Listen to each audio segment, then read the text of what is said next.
determine if you stack up to the expectations of how you are supposed to measure up to the world. I just want to throw that out there real quick. Now, the problem that we have is this myth leads women to behave in ways that can sabotage their attraction. Some of the most beautiful women put their foot in their mouth, and I can't really tell them nothing after that because the attraction is gone. The conversation can continue, but the attraction is gone. Whatever attraction was there, it went from a full on potential admiration that also, obviously, most men are going to have a physical attraction to the woman, but at least it was coupled with admiration in the beginning. There was a wow, this woman might be amazing kind of thing. But then when identifies herself as like the pedigree of women because exclusively the education and the career, it kind of like simmers down. The admiration simmers down.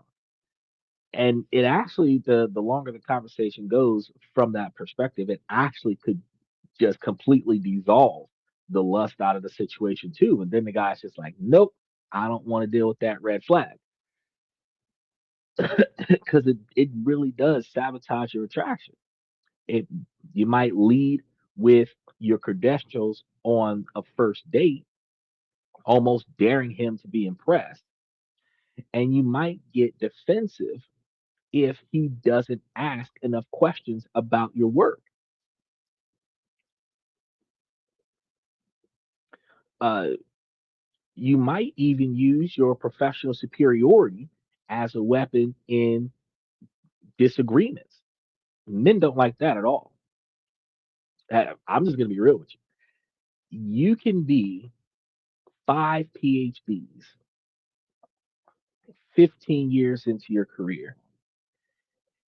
And what we are talking about right now could potentially have absolutely nothing to do with your work. Because see, that is the key to discerning when your experience and your knowledge plays into the situation. If you're a nurse or a doctor and we're having a discussion about health symptoms and you put in your input, we're both going with that because you know what you're talking about. You've been here, you've done that. But if you're a lawyer and we're having a conversation about health, you could be the best female Johnny Cochran lawyer on the market, and you still have about as much knowledge about the topic as I do. But flaunting your college education because you might have took a couple of biology classes 10 years ago does not give you an advantage in the discussion whether the man is a graduate or not. It does not give you an advantage in the discussion. And typically in a discussion, and men do this too, typically in a discussion, when you don't have a counter argument, the first thing you do is challenge the man's credentials. You're in a discussion with your partner, right? Or your soon to be partner, right? And you're challenging their credentials for them to have an input into a discussion that is not impacted by his credentials. Likewise, you're using your credentials to challenge his input when your credentials do not impact this discussion. This type of behavior is not accepted by a lot of men. And this behavior often comes from a place of insecurity, a belief that if he doesn't worship your accomplishments, then he doesn't value you. And that's not true. That is a huge mistake. He isn't looking for a resume to admire. He's looking for a partner to build a life with. And this is a dynamic that not a lot of women pay attention to. I actually had a short debate with a brother earlier today. We were flipping through some TikTok reels, and this little girl was talking about being 24, so she's almost over the hill, and no kids. She admitted the fact that she started really young, but no kids, not married, and she's demanding that she finds a man that doesn't have any kids and never been married. And the dynamic, I seen one of the guys that commented, one of the men that commented, and he was like, "Oh yeah, everything she's saying is legit." And then I was like, "Wait, hold on. What about the men who have children but never experienced the ability to be a father?" We just covered a topic about alienation just the other day, just yesterday, right? And he's like, "Well, that's not what she's talking about." But no, it is. If a woman is saying that she wants to date a man that has never had any children, who has never been married, unlike women, where a man says that he doesn't want to deal with another man's problems, a single man can have children from donating sperm younger in his life, selling it off younger in his life. He could have children from a one night stand way back when, doesn't know that he had the kid until way later and signed away the parental rights. He could have had a kid in a relationship outside of wedlock that he thought was going to be promising, and it ended up not being promising before the child was born, and he did not have the exposure to the child where he wasn't able to be there. He could have been fighting his entire child's childhood to be in that child's life, never experiencing any of the stuff that you would experience. Uh, Painting rooms, setting up daycare scenarios, bottle feedings, diaper changes, but never experiencing any of that stuff, but actually have a kid on record. That's not the same as going to the labor room and watching the birth happen and being there with the mother and changing a few dozen diapers and then having a fallout halfway through and not having any experiences. See what I'm saying? And the question was, well, what about the guy who's never experienced it but does have it on his resume that he does have a lineage? Um, the reason why the conversation went back and forth was because she's at 24 and she's setting a standard. And men set a standard, but the men have to set a standard based on realisticness. Because think about this, a man at 45, because didn't we say, well, we've talked about it before, but we did say that 50% of your age plus seven, right? So 45, half of that would be about 22, 23, right? Plus seven, you should be about 28, 28, 29. Um, No, 30. That'd be 30. I got the math under me, but I'm sitting over here thinking 22 plus 7 is 29. But it's 22 or 23. So 45, 44, 45, you're looking at somewhere between 28 and 30, right?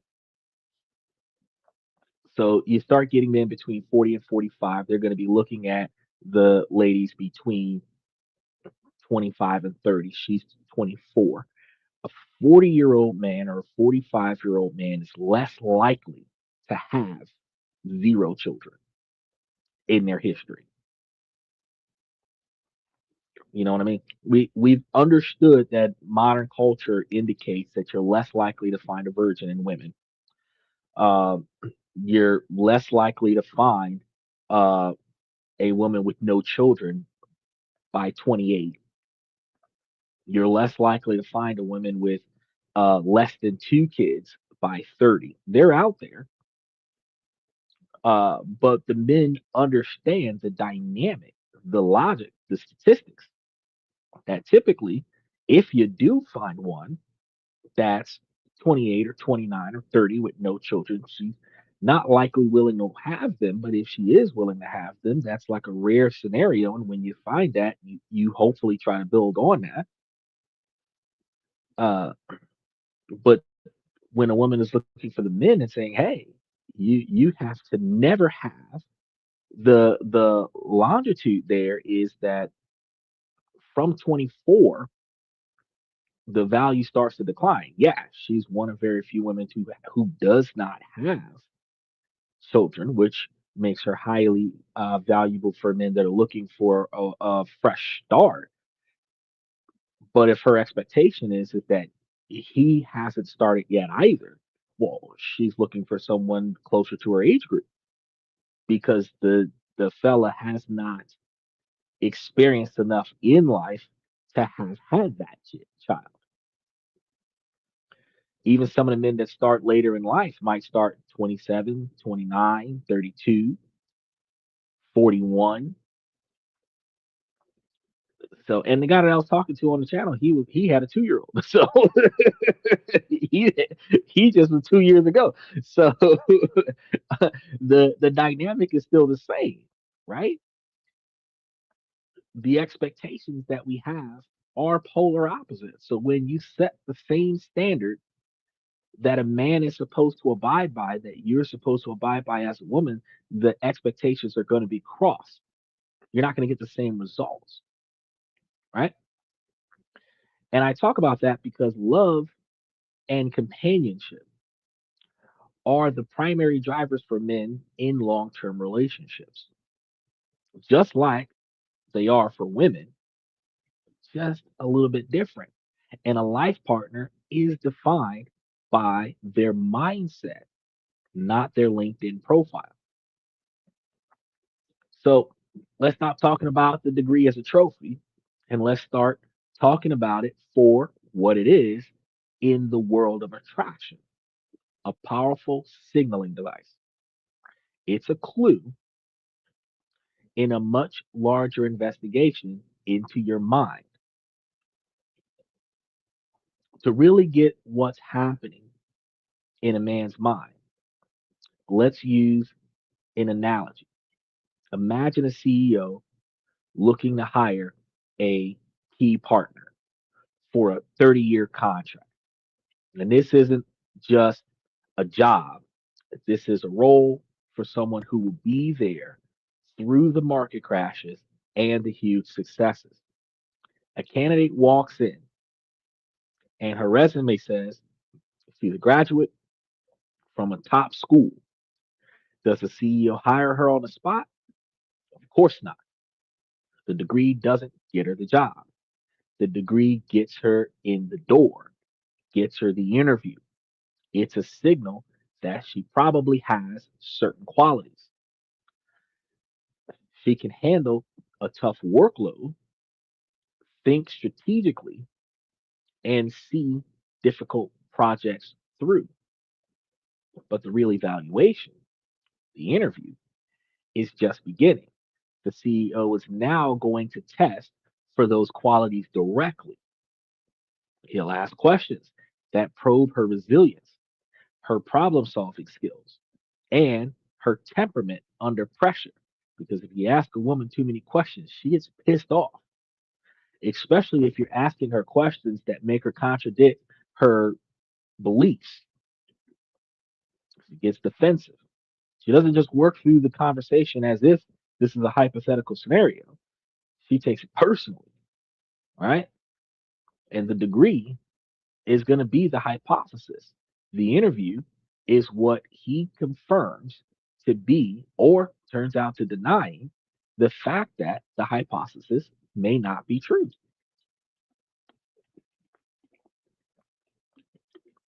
And this is exactly how high value men evaluate a potential partner.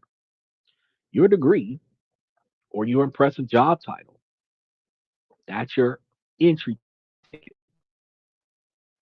It's attention. It creates hypothesis. This woman is likely intelligent and has her life together, which are all green lights.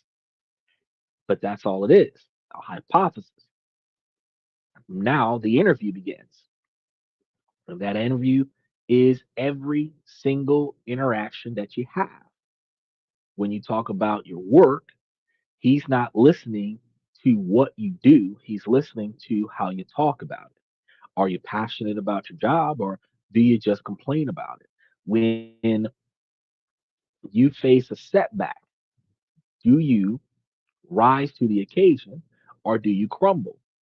When you disagree, can you engage respectfully or do you use your educated viewpoint to shut him down? Right?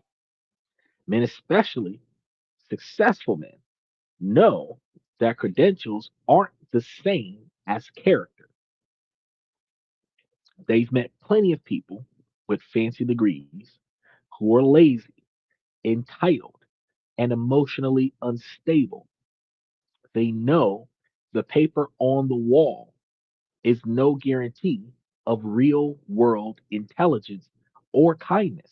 So the degree itself doesn't hold much value to him in terms of attraction. He's not going to feel a surge of desire because you have an MBA, but he will feel a profound sense of attraction if he sees that the mindset that allowed you to earn that MBA is present in everything that you do. He's running a subconscious efficiency test. A man looking for a wife and a mother for his children has a huge decision to make. He needs to know if you're a collaborator or a liability. Will you make his life more peaceful or more chaotic? And that's a huge question to ask because when a woman talks about her education, and then in every conversation that is an educated conversation, she is going to use by identifying the fact that she's educated, identifying the fact that she's got a degree, identifying the fact that she went to whatever prestigious school she thought was prestigious, but it was just the most prestigious one in her neighborhood, and use that in the conversation to back her defense of what she might not know a lot about, instead of being honest and saying, "Hey, while I might have went to college, that's trivial information that I haven't covered. It's not always there." Exactly, Stephen. Exactly. A degree is cool, but personality is key. Another thing that a guy is going to look at when a man is talking to a successful woman, and this was another dynamic, which is why I was talking to the guy earlier today about the chick who was like, "Oh, I want a man who doesn't have any kids." Fine, I'm not going to argue with that. If I had 5 kids, I would scratch you off of my list of women that I would talk to because it's like you don't want a man. A man wants to have a legacy, and uh, we understand in history that a man was able to have. He lived to be 130 years old, coming out of slavery, and have 209 children, which would have required at least 20 or 30 women. So, I mean, if you don't want to be in that entourage, by all means, no. But if a guy wants to have multiple children and women are only willing to have one or two, he's probably going to have multiple baby mamas in order to have 5 or 6 kids. That's just the way it is.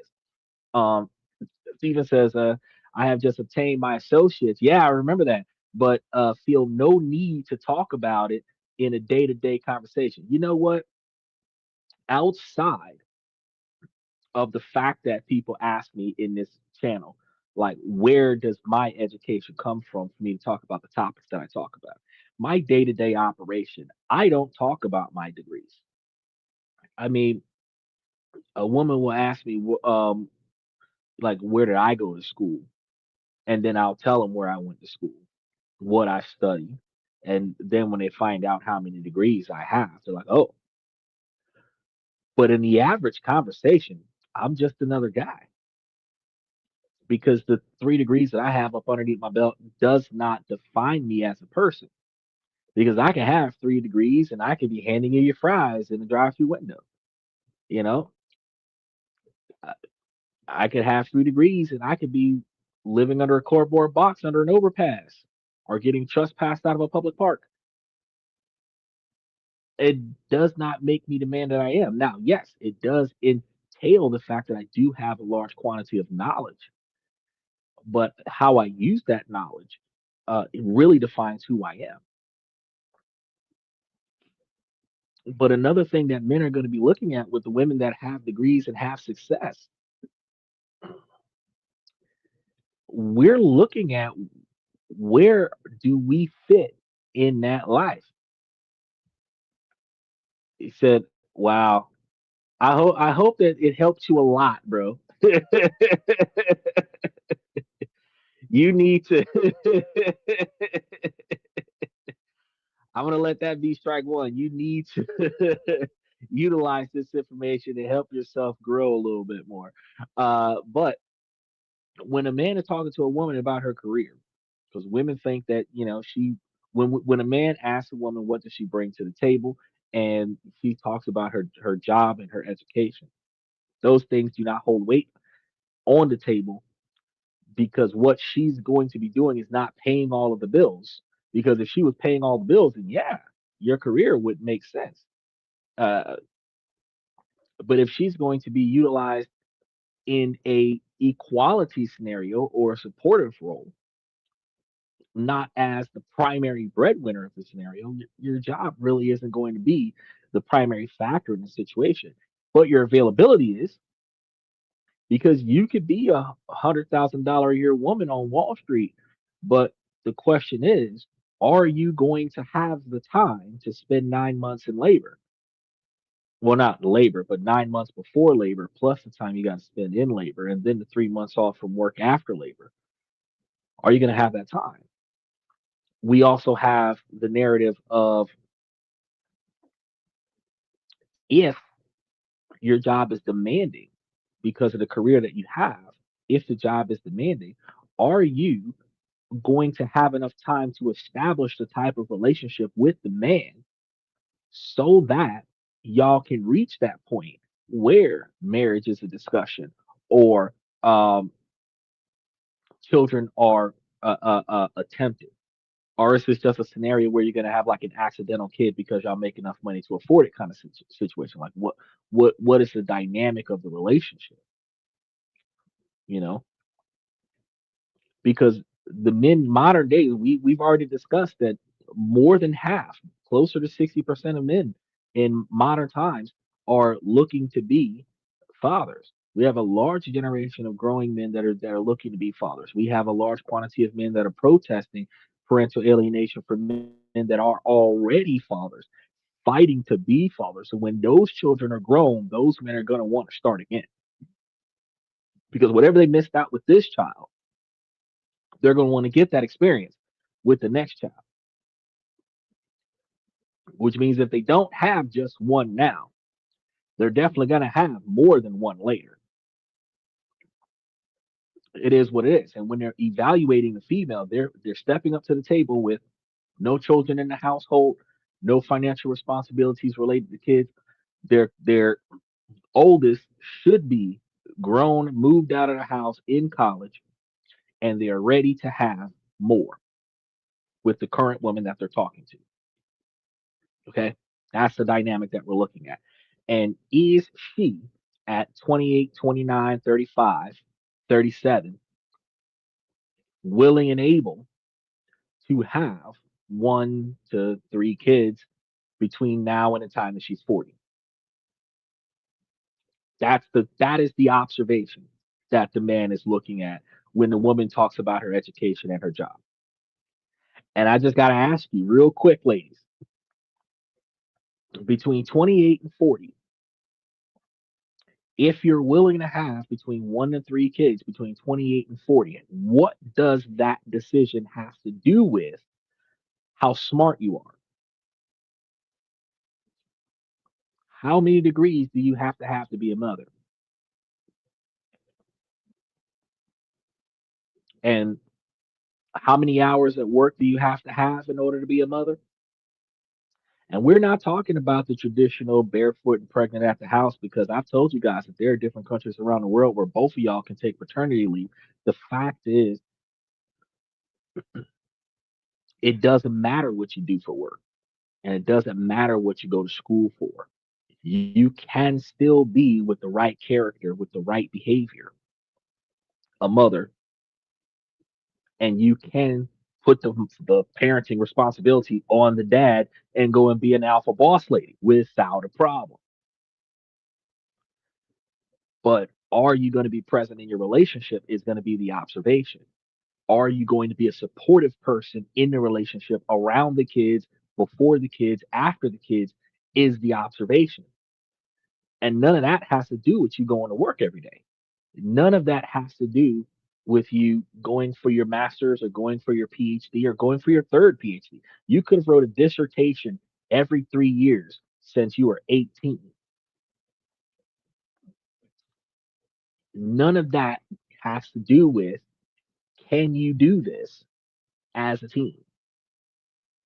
Because one of the things a man is going to look for, are you a team player who will face challenges with him, not against him, or are you going to create new challenges for him? Because he can't see the future, but he can look for clues. And your attitude towards your own accomplishments is one of the biggest clues that you can give, and it tells him everything. Uh, Stephen says the major qualities I look for is a feminine woman. I agree with that, who is loyal and kind.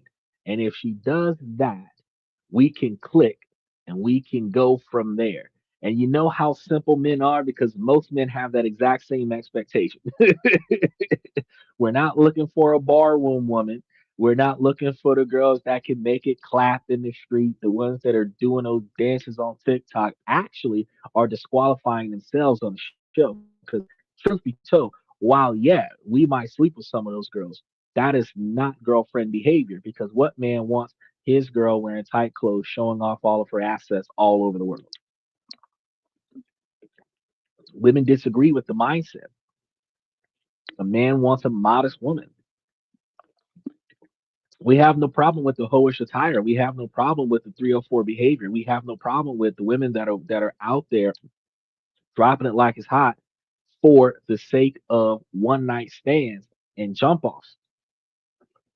But when we think about the mother of our children, we default back to modesty.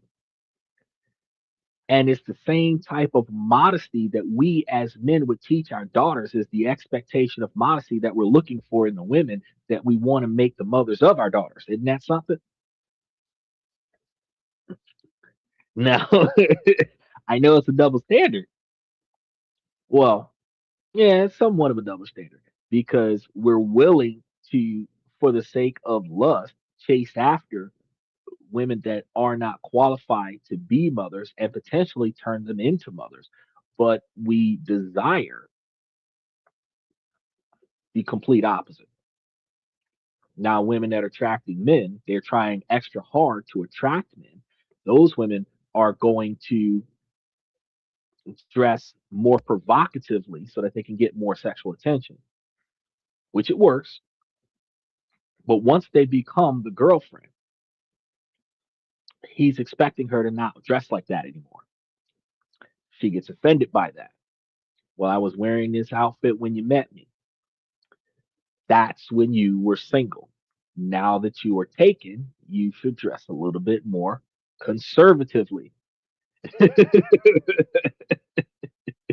We're looking for the feminine women, not the gaudy ones with the eyelashes that are glued on, not the ones that's like looking like a different. You, you remember the trolls from back in the day? The little dog, one with the pink hair, one with the green hair, one with the yellow. That and every day there's a different hair color. We're not trying to get all that. He said, I don't want a woman that takes exactly. If it takes her 5 hours to get ready for us to go somewhere, it should. Like you should have started 6 hours ago because when I'm ready to go, I tell people all the time, if your ass not in my car when I put it in gear, you're getting left. Straight up. So if we had understood yesterday that we was going somewhere today, and I said that we were leaving at 6, and I start walking to the car at 5 minutes to 6, I done turn the key in the ignition and I start backing out the driveway. You're still putting on your foundation. Baby, you're gonna have to catch you a lift and meet me there. But at the end of the day, I don't want to have to deal with that. I don't want to have to deal with that. You know, I seen this actually on a podcast. A man has had told the crowd to for women like to treat their men the way they treat their bosses. You come to work on time, you show up for work on time, but when a man tells you that he doesn't want to be late, an hour later he's still waiting on you to get ready. You expect him to wait. The lack of value that women have in their men is astonishing. But you come to find this out when you're evaluating her assumptions and her understandings of the mindset of her degrees and her education. He said, "Sure, let's break up for the bondo while we're while we're at it. I'll uh, be like the movie Death Becomes Her." You're gonna use Bondo and duct tape, plaster of Paris. Look, you're a construction worker, so you can redo the whole face. But one of and here's a funny dynamic because while we're talking about education and career, women put a lot of effort into their appearance to the magnitude that they are no longer original. They are no longer natural. Women say that they are allegedly natural with their sew in their head, and I seen yet another one. There and some spackle. There was a chick that was up there talking about she went to a job interview and the job did not like her hair. She had what they call that shit. So she had some hair that was kind of like micro braids. It was sewn in, and it was none of it was hers. And I mean, it was hers. She paid for it, but it had like white streaks all the way down. Okay, not natural hair color. And one of the dynamics, even in the military, is that your natural hair color is supposed to be shown. So whether it's a wig, whether it's a toupee, whether it's glued on, it's supposed to look normal. Okay. You do not see pink and purple hair in the Marines. Okay. Female or no, you do not see pink and purple hair in the Marines. You know, ain't nobody getting no highlights shipped to them at Baghdad, right? Hold on, I got to redo my edges before we go to war. That's not what this is about, GI Jane. That's not what this is about. So they put a lot of effort into their appearance, and I respect them for that. But you're paying attention to the wrong stuff. You should be able to have your scenario established to where you can get it in and get it out in less than 5 minutes. He said that was pre-Biden.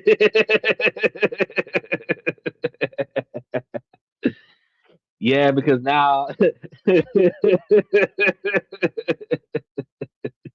Marines never adapted that policy, but the Army did. Their pink hairs, their red hairs, and all that rainbow hair going around all over the place. Notice when I said the Marines, I did not say the Army. Ah, because Lord knows what you might get coming out of the National Guard.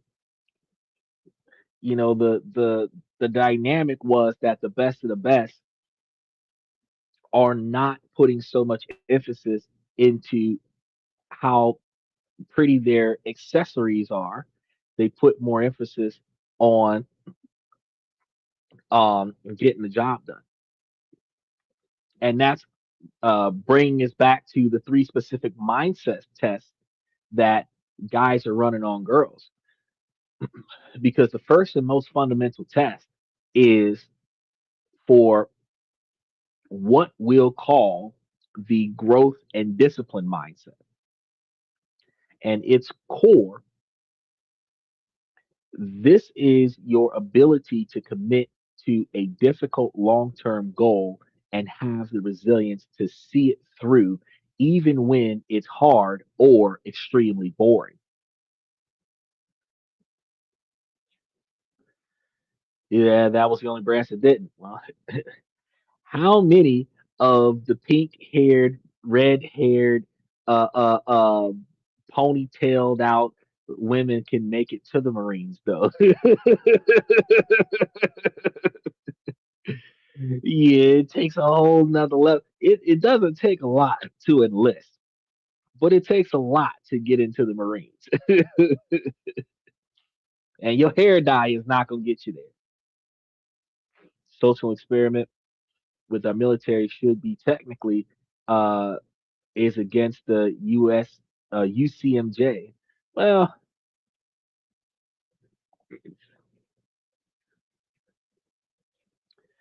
it might be, but the thing.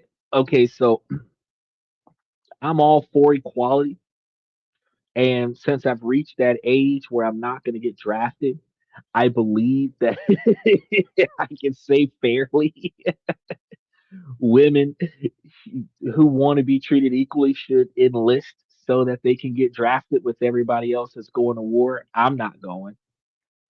I will defend my country from my country. Everybody else can go overseas and be the first line of defense. I'll be the last line of defense. I'll arm myself to the grit. And when you put it out there on the news that the insurgents are somewhere, I'll meet you halfway. But, jump into the caddy and load it up with some Apocalypse Now equipment and go out there and be the reserve, which is what our Second Amendment was about, so that we can defend our country from our country. But um, the dynamic when the women are trying to get into the relationships, they gotta think about it a little bit differently when it comes down to their education and their careers. He said these days I'll ask her to pool to go swimming, and that's about the only way I would date. Phew. So let's go cliff diving off a slide of a Well, you ask a girl to go play pool or something, go swim, because the women ain't going really. They're not getting their hair wet. They might sit on the side of the pool, put their feet in the water, wear a skimpy outfit. But to go out there and get wet, like I used to go to the beach with the bros, and we used to be out there in the water. We was out there, walking dogs and everything to that effect. Take a female to the beach, she is not even ready for the beach. She is talking about some trying not to get sand in her shoes. And I'm sitting over here looking like, what did you come out here for? That's the whole point, to see if she starts to melt when the water touches. You don't want to touch it. So when we're looking for the women that are expecting to commit to difficult long-term goals and show that resilience, even when it's hard, even when it's boring, what when you ask what and why, what is that and why does it matter to men? This is going to be because a marriage is the ultimate long-term project. Building a family is ultimately a long-term project, right? So marriage and family building. But life is going to be a full challenge. And there's going to be parts of it that's going to be boring as fuck as you're building yourself up to the type of family that can travel the world. Yeah, the excitement of traveling the world happens after you've made that money. But until you make that money, you're barely able to catch a bus ticket to the other side of the city, you know? Oh, look, and the female, the funniest thing about it, the females with the high cost of upkeep actually drain the funds out of the relationship and prevent from the high quantity of travel. We did the calculations before. Um, Hanging out in part, we talked about habits. Smoking and drinking can cost you, the drinking itself can cost you almost $1,000 a month. The smoking can cost you upward of 800 to $1,000 a month. The fun, the the fun itself could run you between 25 and $35,000 a year worth of just entertainment. Then when you start talking about entertaining her, you're paying double because you're paying for yourself and you're paying for her. That puts you at almost 50 to 60,000 a year worth of income for just entertainment. Her makeup, her clothes, her attire, and everything to make her look good could run 15, $20,000 a year worth of just to make her look good, right? And on average, you're talking about what, $150 every 2 weeks for nails, and then the hair is like 800, and that's 1,100 a month right there. just just hair and nails. You know, that's not the cosmetics. That might be $300 to $500 a month. You know, which puts you upward of $2,000 to $2,500 a month worth of upkeep plus the clothes that she buys, which again puts you anywhere between 25 and $30,000 between your entertainment, the entertainment, and her upkeep. Even in a relationship, y'all are spending almost $60,000. Now, if he's a $60,000 a year man and she's a $60,000 a year woman, and and that's not the nagging. That doesn't even include the nagging. But if he's a $60,000 a year man and she's a $60,000 a year woman, and they are together spending $60,000 on entertainment and her upkeep, the other $30,000 that each person brings to the family relationship would be covering the $60,000 standard of living. And then you wonder why they're still broke. You're living from paycheck to paycheck. You wanted a man that could travel the world with, and y'all can't even have a date night because y'all don't have any more money. Or the only date nights that y'all have is smoking and drinking and going to the club on the weekend. That's all y'all got going for y'all. And then when you start having children, the smoking and drinking actually transitions, the smoking drinking club night transitions into diapers and daycare centers. He said, "Why are we broke?" That's a good question. Why are we broke? That's fucking upkeep. Is it not to mention the keeping up with the Joneses mentality? Oh my God. I just seen earlier today where a chick bought four 50-inch TVs. She bought four 50-inch TVs and put them together to make one 100-inch TV. And I was like, what? Now, yeah, she made a 100 by 100 square TV, but she got the TVs that had the edge on it. So when they came together, still had that plus sign in the middle of the damn TV. She didn't like get the one with no edges where she could have put them all together and it would have looked like one bigger TV. But the fact is, she could have just bought a 200-inch TV for the price that she bought for 100, and I was like, that made no sense. But keeping up with the Joneses because people want bigger TVs. He said, I got 1,000 saved up. Yeah, but Kurt, you're not a chick.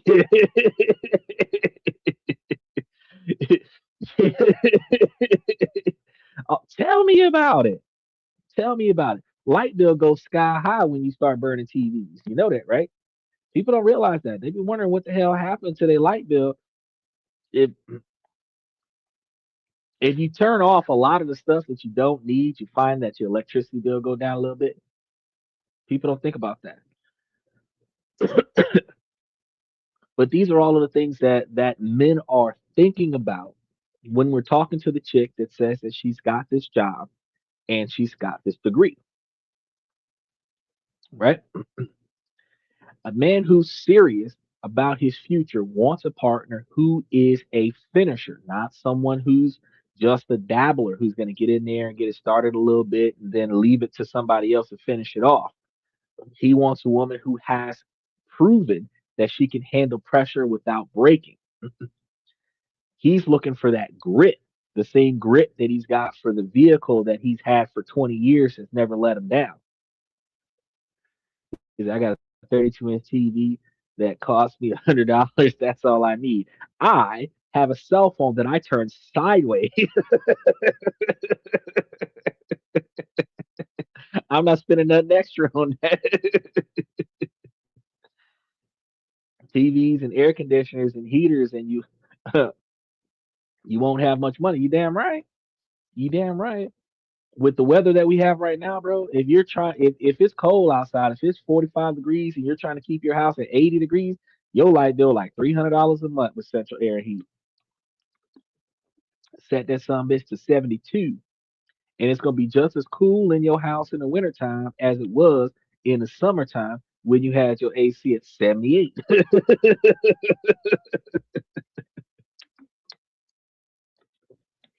Instead of trying to have your AC at 64 in the summer and 90 in the winter, running your bill up unnecessary because you know the AC ain't gonna hit that. The heater is not gonna hit 84 when it's 40 degrees outside, and the AC not gonna hit 65 when it's 120 outside. Be realistic. Now, on the surface, ladies, your college degree is a fantastic signal for the grit that guys are looking for because you were able to do that 6 to 8 years and get it out.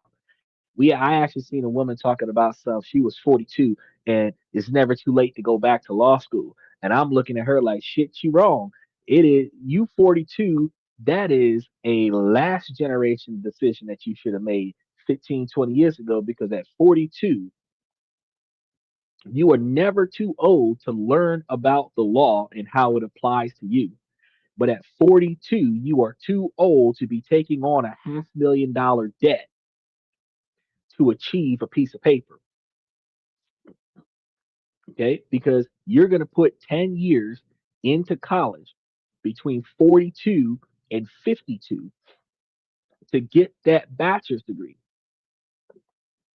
And then at 52, with a $500,000 worth of debt, or if you're lucky, 100 to $200,000 worth of debt, you're thinking about trying to find a job that's going to hire you at 52 when they're looking for the 18 to 24 year olds. Your best bet, you would be a really good subcontracted paralegal doing that. You could turn into a notary doing that, but you're spending all this money on the paper, the paper, because you could probably save a lot of money. Just go get the textbooks, take the tests, and just have the bar license under your belt. You don't actually have to go to college to have somebody lecture you about the stuff you could have read on your own. The yabble with the college degree in a woman is that they got brainwashed by the whole liberal college thing. Uh, Valley left, and that didn't. Oh, that ain't my attraction. Well, most of us ain't attracted. Oh, that Leon left. Well, the the mindset has always been be extra successful, go to college, get you a better job, get you a better standard of living, have you a better family life.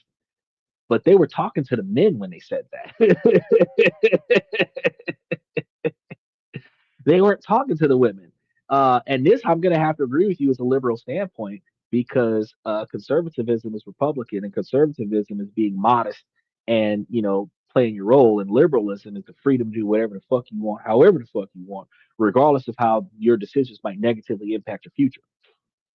And I am going to say, as a Democrat, that yes, that was a liberal position to say, yeah, ladies, go to college. And I'm not downing you for going to college. Go to college, get you a degree, get you a decent job, and then find a guy that can match that. Not so much if you've gone and you've got your law degree and now you're an attorney. Think about how much you're making as an attorney, because if you're a public defender and you're making 30,000, you're looking for a man that might have 40,000. You're a private attorney, but you're still a court appointed attorney. You might be making 60,000. You can still find you a man making 55,000.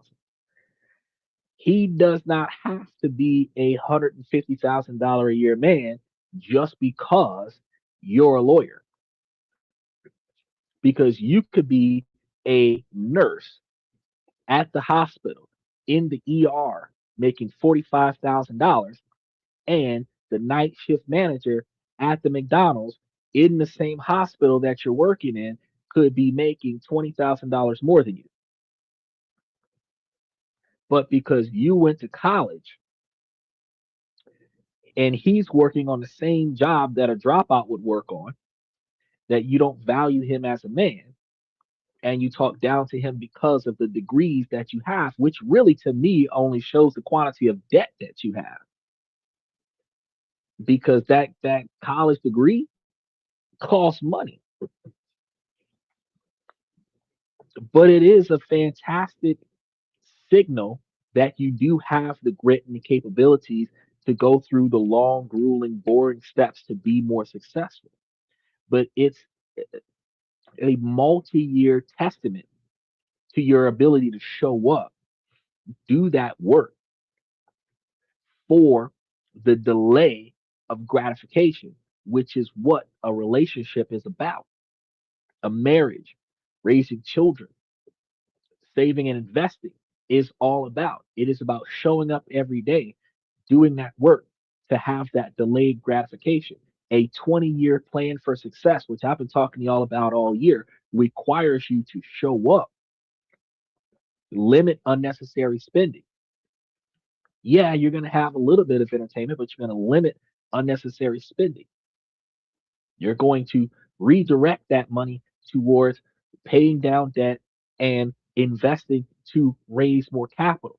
And you are going to continue to do that for the delayed gratification of retiring in 10 to 15 years from whatever occupation you're working on. The delayed gratification of in 20 years, you don't have to work anymore and you can spend the remainder of your life enjoying life, living off of the interest of your investment options, so that you never have to wonder where your money's coming from because your money is always here. And if you paid your bills 2 to 3 months in advance before you quit your job and start living off of the interest of your shit could pay this month, and this month is January. Your stock portfolio from December could pay you in January, and your bills ain't due until March. And when you got that kind of lifestyle, your money could come in once a month, get deposited into your bank account once a month, and you'll be in a situation where all your bills is paid. You can set up travel. You can plan for the future. You can leave the country 3 times a year. You can leave the country for a whole year and come back. Because if you got more money than your standard of living, you can have your bills on automatic bill pay and leave and come back. You got automatic deposits into your bank account. So whenever the bills come in, they're gonna come and take. You got rollovers for your car insurance, so you ain't gotta do nothing. Only thing you might have to do once a year is call your health insurance company and re up your marketplace. But yeah, that degree brings debt and entitlement. We're not attracted to that. It's a good news. I'm wearing a regular boot now. I'm wearing a regular boot now, and no cane. Congratulations. Keep that cane with you. Keep that cane with you. Put whether you put it in the back seat, whether you put it in the floorboard up underneath the driver's seat, keep that cane with you. No matter how good you think you feeling today, when the moisture starts seeping into that injury that you had from way back when, your joints is gonna hurt. You're gonna find, because I had an issue. You have it on the back of the foot. I have it on the front of the foot. You're gonna have stiffness, and that stiffness is gonna make you favor the other foot. right? And then your non-injured foot is going to have more pain than your injured foot. Keep that cane with you so that when your injured foot is bothering you, you can offset the pain by using the cane on the opposite foot, like a third leg. And you can alternate that because you only got one leg. So if the non-injured leg is hurting you more than the injured leg, then you can put more pressure on the cane, less pressure on the non-injured leg, and give yourself the ability to recover. I'm just letting you know because I had a fractured foot before. I had a fractured foot in 2020, 2025, and I still have the cane.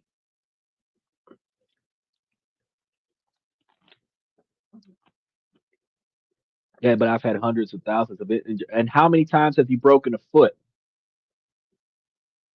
How many feet have you broken in your life? Because if this is the first foot that you've broken in your life, you can. It ain't like busting a kneecap. It ain't like breaking an arm. You understand? Your feet hold your body up. You can fuck up the arms. Oh, so you telling me that you broke your foot 3 times and you don't know about keeping a cane with you? All right. I'm gonna let you have it. I'm gonna let you have it. I'm gonna let you have it. But I know for a fact that since you're going up and down ladders every day, you're carrying heavy stuff every day, I know that you are gonna find yourself in a situation. Look, both feet, you are gonna find yourself in a situation where one of them feet is gonna hurt more than the other one, and you're gonna wish that you had your cane with you, and I am gonna tell you I told you so. That's it. All I said was keep it in the car with you. Keep it in the car with you.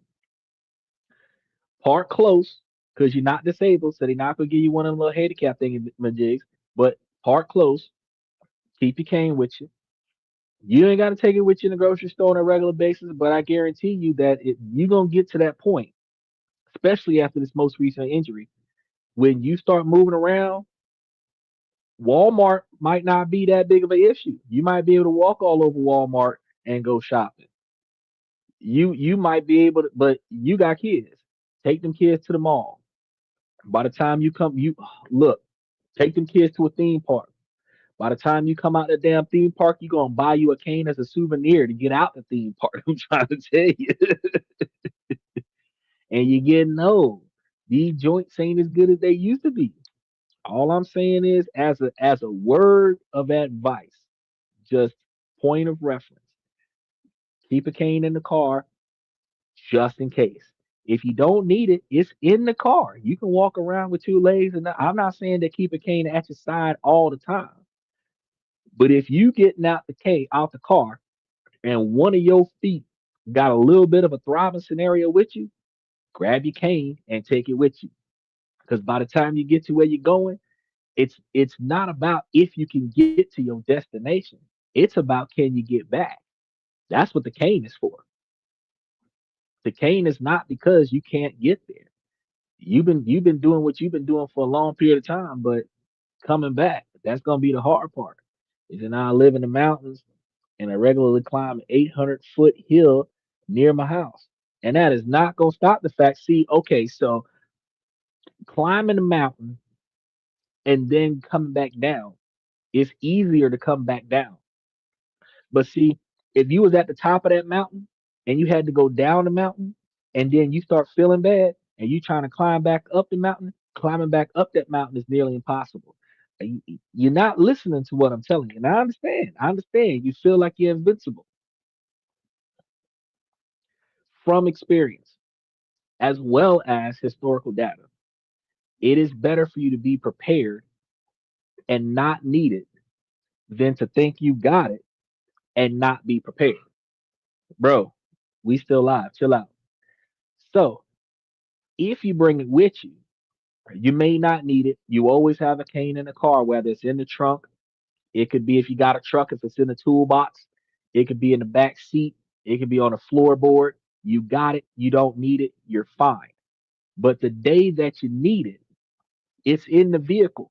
So if you feeling bad and you near the vehicle, you just go grab your cane and you keep doing what you're doing. If you don't need it, it's there.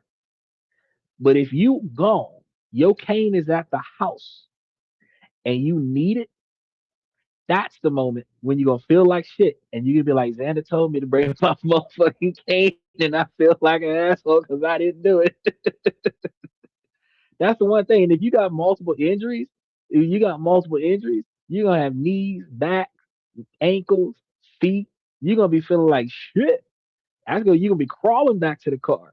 And when you get there, you're gonna be sitting there for a minute, say a couple prayers in order to start the engine. The odds are your driving foot is fucked up, and then you got to get yourself back to the house. Long bath, soak it up. You're gonna call it all of the day's work, but I tell you what, muscling through it is not necessary when there are tools out there, especially ones you already have that can help you get through it with less discomfort. And that's all I'm trying to tell you. So, ladies, back to this education thing. Oh, he said, yeah, I just kind of healed from it. I'm part of an alien. Well, I heal from a lot of things too. I don't go to the doctor for anything except for an injury. So, I know what that's about. But I still recognize that no matter how high your pain tolerance is, you're going to find yourself in a situation where you just would be better off if you were better prepared for the injury. If you got back injuries, you're at work, wear a back brace. You don't have to feel like you need it, but if you have it, you're not putting extra strain on your back injury. If you've got a knee injury, wear a knee brace. You may not feel like you need it, but because you have that knee brace on, you're not putting extra strain on your knee injury. What you don't want is to re-injure your just recently healed up injury. That's what you don't want. What you don't want is to go back into remission with any kind of injury. What you don't want is to have to deal with compound injuries that takes you out of work permanently when you don't have a financial backup plan. That's what you're trying to avoid. So carrying some medical assistive devices with you just in case you need them. You've got bad ankles. Strap on some ankle braces. You might not want to bring the cane with you. You might put the ankle braces on instead of bringing the cane so that you don't have to. That's just as good. But bring something with you to hold you down. I've had foot injuries. Both kneecaps have been filleted open by rocks, calf muscles, skull, well, skill sawed. So you've been all right, and you seen how Stone Cold Steve Austin had both of them knee braces on when he was out there doing a Stone Cold Stunner. I'm just trying to tell you, you'd have been through hell and back, and you ain't bringing nothing with you. And that's a professional wrestler. And he had two knee braces, one on each side. I'm just saying. So it's up to you. You can take better care of yourself, or you can be an alpha man and grit through it and bear it. But you're deliberately tearing your body down unnecessarily just to prove a point, just to prove that you can, not because you have to, because you want to. That's really what it is. And the funny thing is that whether you have the assistive devices to help you live longer and be stronger longer, or you just run through it as a masculine man and deal with it and cut your health short, doesn't matter. It doesn't make you any less of a man. It doesn't make you any more of a man. What's gonna challenge your masculinity is when you can no longer physically do it anymore. That's what's gonna challenge your masculinity. So why expedite the challenge of masculinity? Because unlike women, women are not defined by societal expectations the way men are. Men have a strategically strict set of rules. We have to work. We have to provide. We have to do this. We have to do that. And if we don't do it, we're not a man. A woman can choose not to do it because she's a feminist, right? Doesn't mean she's not a woman. She is never defined as not a woman for not fulfilling feminine roles. All right, 24 car accidents. That's a lot of accidents. Hopefully you wasn't driving all of them car accidents, but the dynamic is still going to be the same. The day that you can't do it anymore is the day that you lose value as a man. Society will see you as a liability, not as an asset. So, going back into the world as a single man, when you decide to go back and look for a new partner, that new partner look at you as taking on a liability. She is not going to want that. Plain and simple.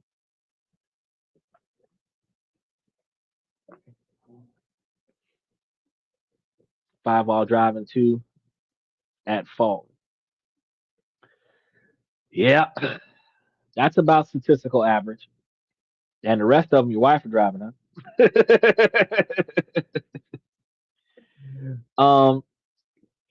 The other half of the degree and the career is that it suggests that ladies, y'all were disciplined while others were focused on instant pleasure because we have a lot of people who don't go to college, who do not chase a career. They just try to get out there and do it quick, like the OnlyFans girls.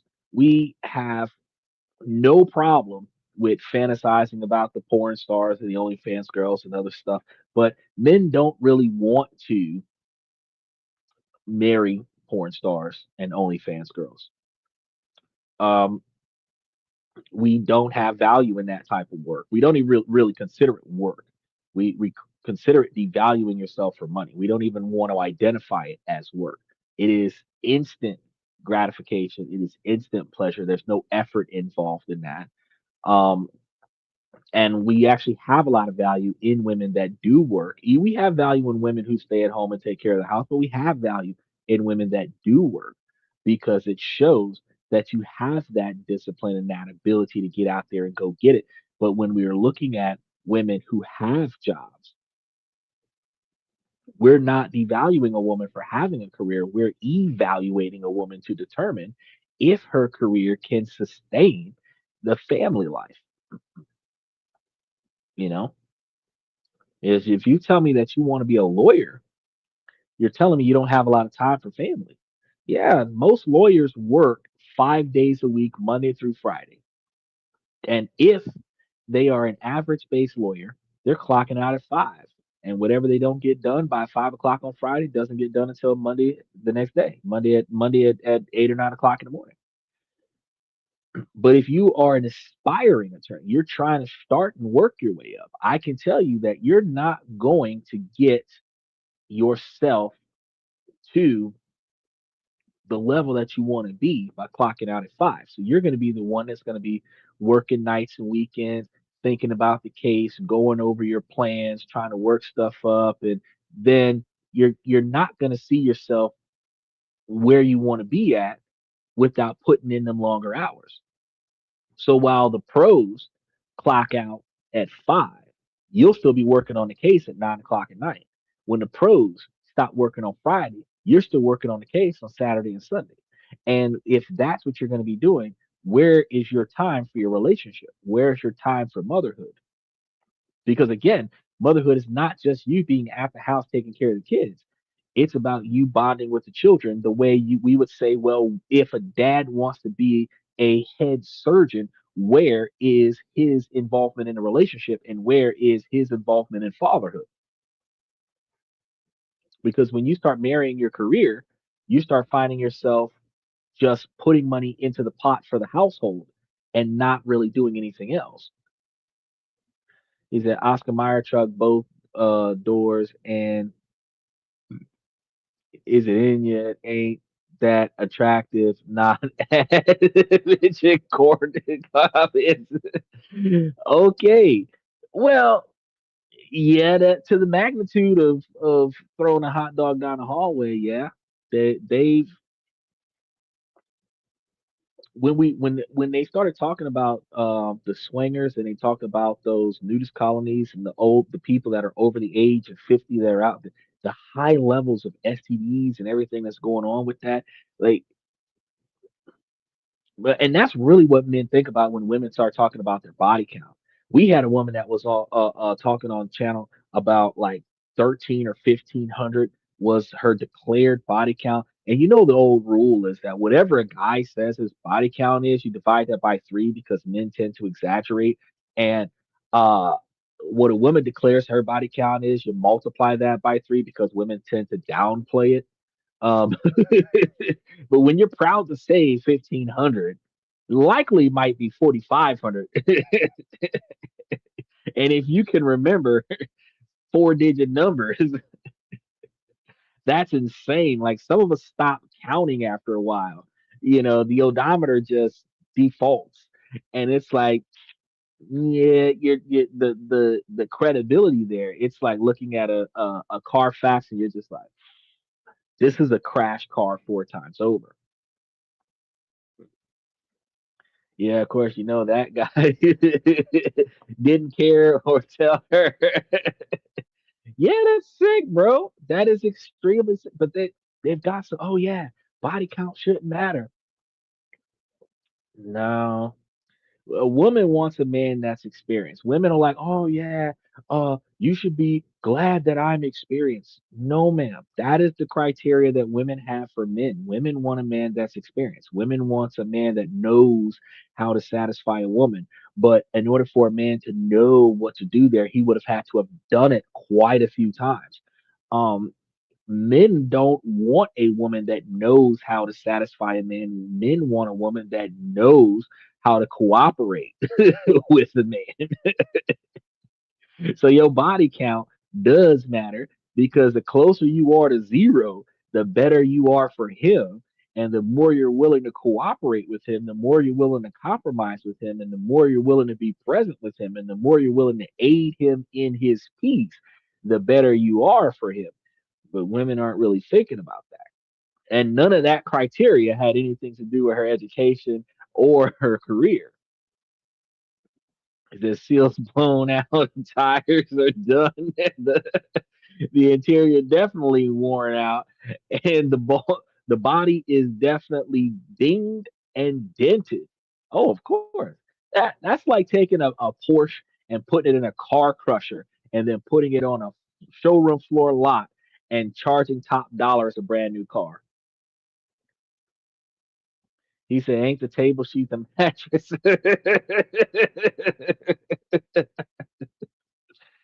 Oh yeah, some feel like they're doing a lot by getting paid to lay on their back all day. I'm just like, mm. I got to be in an upright position. I don't know how they make it. I make my money sitting in a chair. um, but the women that are out there the getting the job the hard way, putting in the work, grinding it out, yeah, going to college, getting the degrees, getting the knowledge, getting the skill set, and putting that into utilizing that career, that gives us that knowledge that creates this powerful hypothesis that she's not a quitter. And a lot of men that are still building themselves up to the success that they want to be will look at her and assume that, she is gonna be a go getter that is not gonna quit on us, and we're gonna grow with her, you know.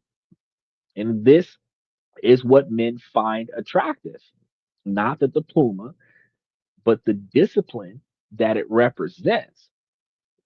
So he looks at that and thinks, this woman understands commitment. When we face financial hardships or a health crisis, the stress of raising kids, she's not going to fold. And that signals reliability and stability, right? He said, it's a good thing uh, I don't have social media. Man, the stuff that I see on social media, and I'm not always on social media. I spend most of my time doing this and then teaching folks outside of this. And then I close a few dozen deals and I try to take my ass to bed. But every now and again, I got to go and look and see what's out there because technically that is evaluating my competition. And when I go and look, and I'm like, man, this next generation is cooked.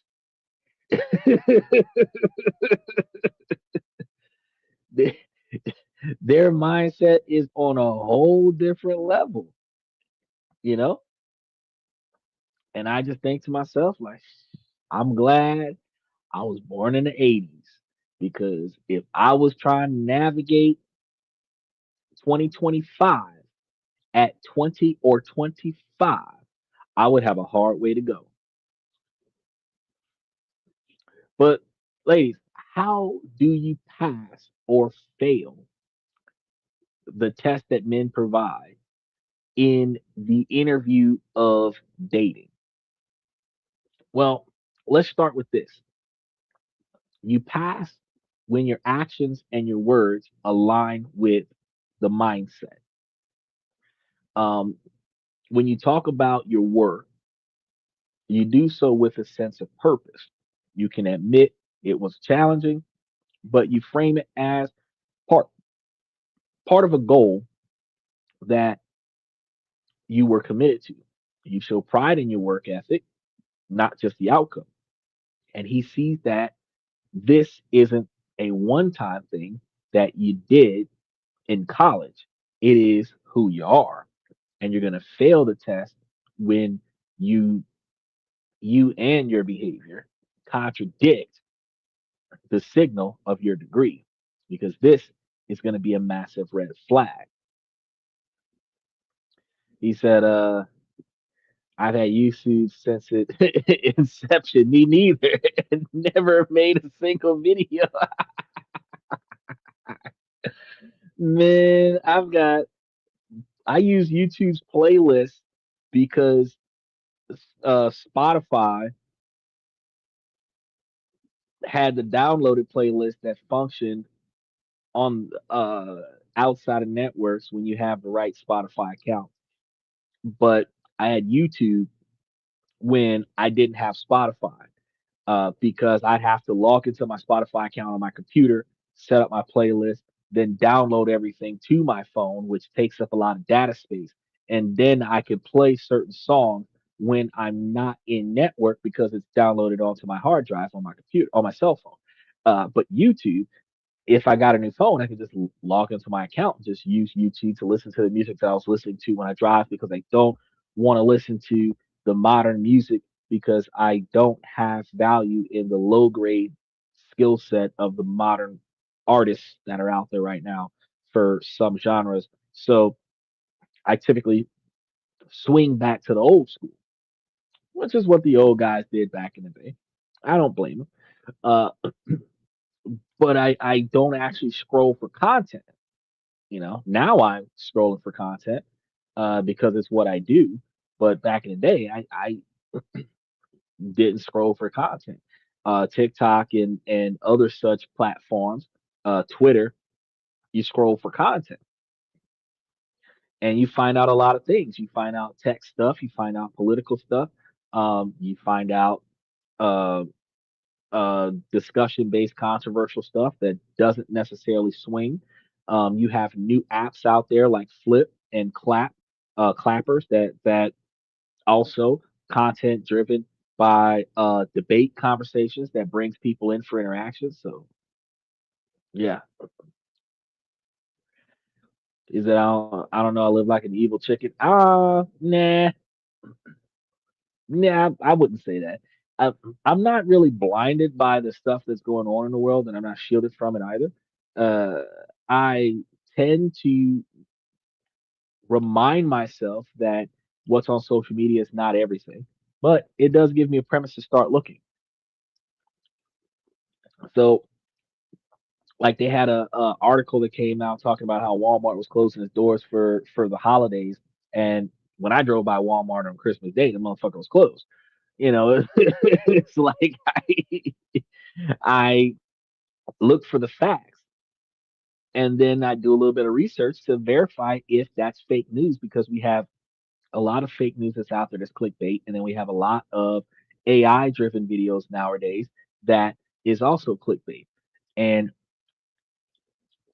I want to find out what the truth is. So if I see something that catches my attention, I go do some research and see if that's real. If I can't find any information to support it, then I think that I recognize that that's not real. But if I find information that supports it, then I'm like, oh, I came across something I didn't know. And if it's a topic worthy of this show, then I bring it to the show. Even though it's banned, Evil Chicken. Nah, I don't know, man. I used to Adult Swim, Robot Chicken. I used to watch that back in the day, back when the Boondocks was a thing, when I was a kid. But now as an adult, I'm actually looking at K dramas, Korean dramas on Netflix because I ran out of American stuff to watch. So I'm on Netflix more than I'm on social media. But here's a classic example. Okay, on a date, a man will ask, "So you're a lawyer? That's impressive. What was law school like?" She rolls her eyes and says, "Ugh, it was awful. I hated every second of it. I only did it because my parents wanted me to. And now my job is just endless, stressful paperwork. I live for the weekend," right? Now, in that one response, she failed the test. He's not hearing she's a lawyer. He's hearing she's complaining and she blames her parents for her life choices, and she has no passion for what she spends most of her time doing. He sees a woman who, despite her credentials, lack a core sense of purpose. It signals that when the relationship gets tough, she's likely to complain and see it as a burden too. He said, Robot Chicken got really good actually. So is Black Mirror. Bro, I watched all of Black Mirror. I watched all of Black Mirror. I watched Black Mirror so long ago. I'm watching reruns of Black Mirror. There there are some um mind benders, and as an educated man, you and I both have the same dynamic I observe is that we're not in it for the mindless entertainment. We're looking for the plot twist. We're looking for the unexpected. We're not looking for the standard beginning, middle, and end. We're looking for the story underneath the story. And it is so good to find series on Netflix that have that maze that keeps your mind stimulated where you're still working. Right now I'm looking at a series that is about these people that got into this they all moved into this apartment complex, and then they had like a tenant meeting, and somebody started up a kill club in the meeting where one person's they everybody decides who they would wish they could have killed, and then one person would kill somebody else's target, and then that person would have to kill somebody else's target, and so forth and so forth. And like I'm on episode 7, and like 4 people have died, I believe. And now people are like, "Oh, who's gonna get killed next?" kind of thing. And you're trying to figure out who did the killing because nobody's been arrested. And everybody else is like, "Oh, dang, I might be the next person that has to kill somebody." I'm like, "Oh, look, y'all got who killed the first guy?" And we halfway through, we just found out 2 people don't even have a target. Like, who killed the first guy? And that's like a plot twist. Yeah, that he's mostly hearing she'll be good for the lays on the weekend. Oh yeah, damn right. Yeah, it's Philip K. Dixie. He actually postulated the idea that the what is that Mandela effect occurred in the 1970s. Well, that is a possibility. The Mandela effect. Not too many people understand that effect. The possibility of an alternative. Because we're not. It's not even just the alternate universe. It's the alternate outcomes based on alternate decisions. The Butterfly Effect movie came like that's like the closest thing to the Mandela effect. Uh, and that movie was really wild. Dude had so many different lives that he lived to try to find a way to live a life with the girl. And at the end of the movie, he determined that he was better off never knowing her. That was the only way that he would be able to exist and she exists is that they never knew each other. And I'm like, damn, all that for nothing. Now, another way to fail this test that we were just talking about, the guy evaluating the girl's education and career, is through entitlement. Ladies, it is a thing. Believe or having the ability to believe that the degree means that you are owed a certain life or level of respect without continuing to put in the work. That belief, a man who has built his own success knows achievement is a continuous process. And that belief, ladies, you got to understand, he's drawn to a woman who shares the understanding and who is always going to grow. So, again, that belief, that's going to turn him away because he isn't looking for a woman who had the discipline in the past. He's looking for a woman who still has the discipline. Your degree is in the past and it gets you in the door, but it's your present day attitude and your present day resilience that will make him want to stay with you because what you're planning on doing with your life in the future identifies what kind of woman you will be, which identifies how you will mesh with him going forward into the future. Is that I remember watching Nelson Mandela's funeral with them rolling a card out in grade school into the classroom and broadcasting it in the 1980s. That's a long time ago, man. That's a long time ago.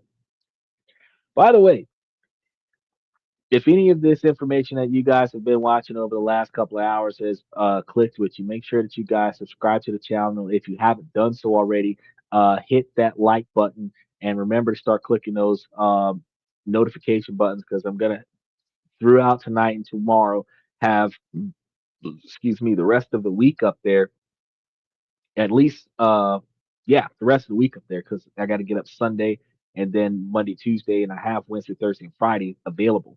So you're gonna start seeing the rest of the upcoming week going on to the channel over the next couple of days. So make sure you do that because we do uh, deep dives into the psychology of attraction every week, and you don't want to miss out on what we're gonna have next. He said, I think I just want a sugar mama at this point. Yeah, but see, at our age, 40s, a sugar mama is like 60s with wealth, and she's buying attention, which is the same thing as us in our 40s and 50s with wealth buying attention from an 18 to 20-year old. It's a similar dynamic. It's not going to get you happiness. Yeah, she'll buy stuff for you, but you're not going to be attracted to her. You're going to be enjoying the stuff. Yeah, double tap the screen and hit those reaction buttons. Because unlike TikTok where you could just hold the reaction button and it just continue to do, yeah, with YouTube, you have to keep mashing those reaction buttons. Depressing. Because you get carpal tunnel in your thumb by just sitting there mashing that heart button, the heart, the 100, the smiley face. Now, the second test that men are going to be doing is for the intellectual curiosity mindset. So this is where your degree comes in because we just finished talking about your career. This part is hitting your degree. And this is probably the most misunderstood of the three. He said, I've seen 50s. You got some pretty attractive women that are 45 and 50, especially in Asia.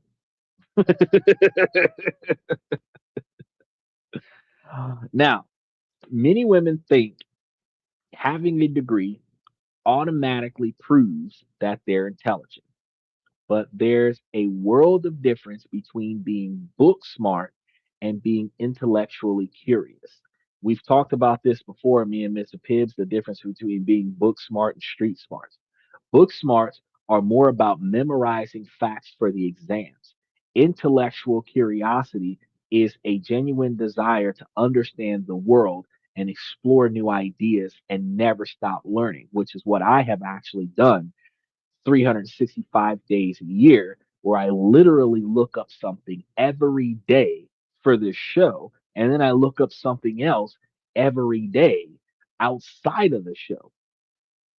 And it's wild because with Netflix, I have a picture in picture where while I'm listening to the movie in the background, I'm researching stuff on the left field. Like I was watching One Piece and I looked up there was a moment in One Piece where Luffy and the other two guys, I can't remember all the characters. It's a cartoon, but they were all sitting there sharing sake, and dude said that when we share sake, that makes us brothers. And I thought to myself, is that a thing? And I went and looked it up, and I found out that in ancient Japanese culture, that the sharing of sake was done to unite individuals into family, and actually, it's an age-old custom that could still be used today where sharing 3 cups of sake is the finalization of marriagehood. So you could likely go to Japan and draw up 3 cups of sake in front of a chick. And if she's familiar with her own cultural heritage, she gonna be looking at you like, what? For real? Serious. And if you know what I can't remember what it was called off the top of my head right now, like Sakai Sakura Sakuraki Kai or something like that. I can't remember off the top of my head how it was pronounced, but I know that um it meant the joining of families, and I was like, damn, that's like some meaningful stuff. So I couldn't even watch a cartoon without doing research, right? Always trying to expand knowledge, which is another reason why I'm watching different cultures, watching entertainment from different cultures, because I like to learn new things from other places, right? So we have to recognize book smarts can be boring. Intellectual curiosity is intoxicating. A person with book smarts might be a good test taker. They might be good for trivia night at the bar. But intellectual curiosity, you're more interested in learning something new as opposed to only going off of what you learned in the past. And why does this matter so much in a life partner? Think about it like this. After years together, what are you going to do? You're going to talk, you're going to solve problems, you're going to try to explain the world to your children. A man looking for a life partner wants an interesting companion for that journey.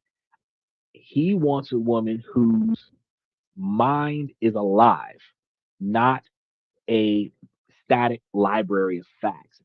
God forbid we don't want to be talking about the freaking Kardashians and the Diddy party and the Epstein list on a regular basis. We want to have someone who can challenge his ideas respectfully, not devalue him as a man and cut him down, while also introducing him to new things, expanding his horizons. An intellectually curious woman signals that she will never be boring. She's a partner who will grow with him. This is critical for long term compatibilities. Okay. Hey there, dude. He's a dude. She's a dude. We're dudes. He all dude. Hey. Um, so your degree suggests that you have the capacity for higher level thinking. It creates the hypothesis that this woman has an engaged and curious mind. So, how do you pass or fail this type of test? Well, you pass by showing genuine curiosity about the world, including his world. You ask thoughtful questions. You listen to understand, not just to reply. And when he talks about his work in finance or his hobbies, building model airplanes, you don't have to be an expert about it. You just have to be curious and ask, what's the hardest part of that? Or how did you get it into that? Or how did you make that fly? Or how did you get that up there like that? You show that you see him as a source of interesting knowledge. A lot of women complain about what is called mansplaining when a guy starts teaching a girl. I thought you would be happy to see me. Talenia, I'm hoping. Name change, so I don't really recognize the name, but Talenia, if that's Talenia, hey.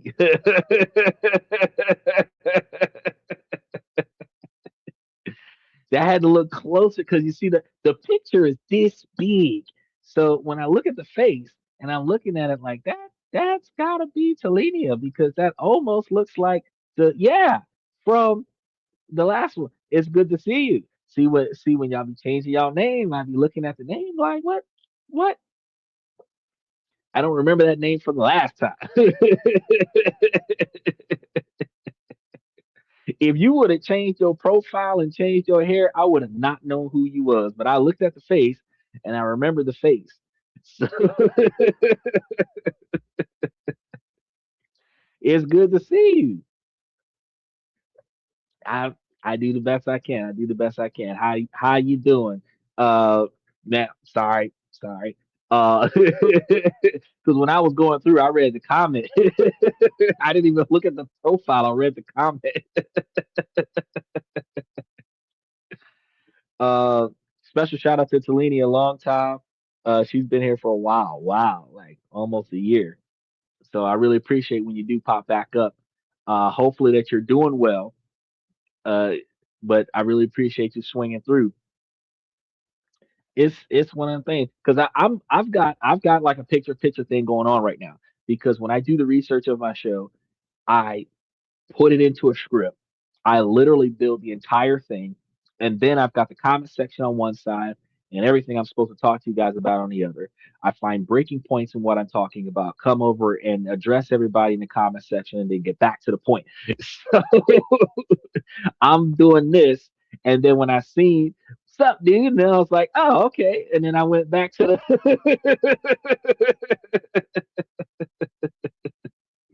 I'm lit. How are you? I'm sober. I got look. I'm chasing water with water right now. I'm chasing. I've got room temperature water chasing ice water. Strange. Yes, the ice water calms the throat because I'm talking for hours on end, days at a time with no breaks. and then the warm water quenches the thirst. It's been so long. I know with New Year's just a couple days ago, and I didn't get 1 ounce of alcohol. I can't remember the last time I had alcohol. Several months ago, I cooked with it. That was probably it. Um, Maybe either this month, probably this month, because I have a lot of extra days that I can squeeze in some cooking. I'll probably cook with it again. But that's typically when I cook with it. I don't drink as much as I used to. Not because I'm getting too old, but because I recognize the financial deficit in it, and then I'm like, it's to be too intoxicated to get stuff done, and then the extra money it costs to get that intoxicated. Just, I'll make my millions first and then get intoxicated because I don't have anything to do. Because a lot of the times the decisions that you make in life you got to recover from, and then the way you feel bad at work after the recovery, you start thinking to yourself, you know what, I probably shouldn't have done that. So that's why I'm coming from a different perspective of, if I walk into it straight and narrow, then I don't have any issues. So you can't climb a mountain of success under the influence of alcohol. You are damn right, Steven. You can't climb a mountain of success stoned off of pounds of weed neither. You can teach and chong your way through the entertainment in life, but you are not going to be able to make yourself a multimillionaire by being stoned out of your mind on a regular basis. You have got to focus at some point. Now,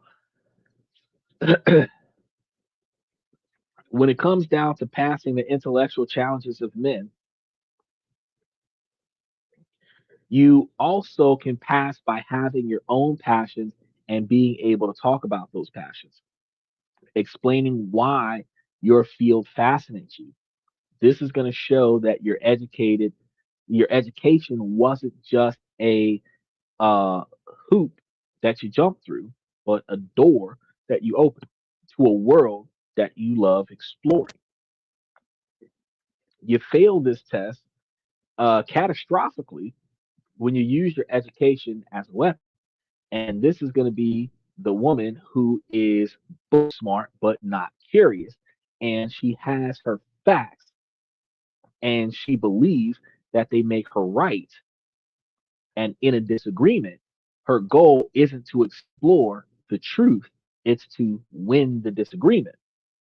She might say things like, well, actually, the study I read says, or as someone with a background in psychology, I can tell you that you're wrong, right?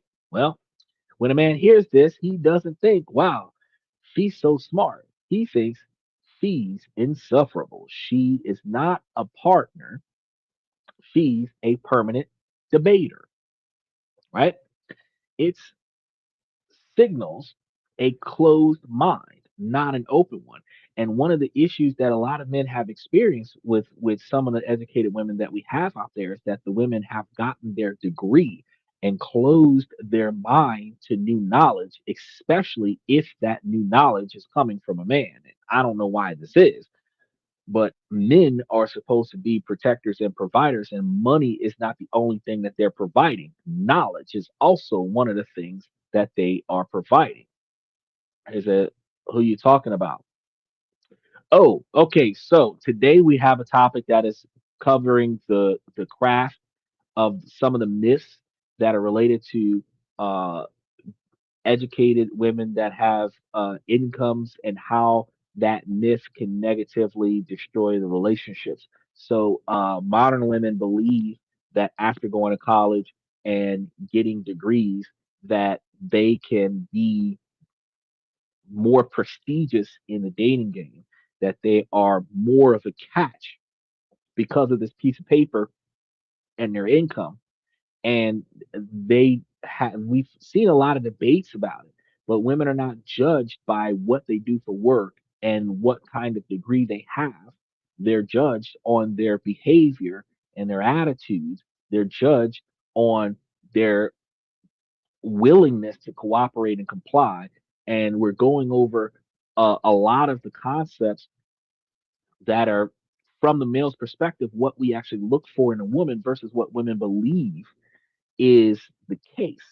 So, today we just got down to number three where we were identifying, or number two, one of the three, and we were supposed to be identifying um, from the intellectual perspective when women come through and believe that they've got a degree and they're that smart that a man can't teach her anything new.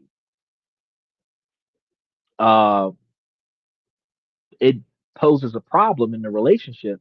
It poses a problem on the date before we get to the relationship because a man is not going to believe that this is going to be a good fit when he has a woman that is willing to argue with him instead of learn from him. A man isn't always right, and neither is a woman. And the fact is that you're supposed to be able to take the knowledge from your partner, especially when you don't have any knowledge to contradict that. You take the knowledge from your partner, go do some research, and reinforce that knowledge.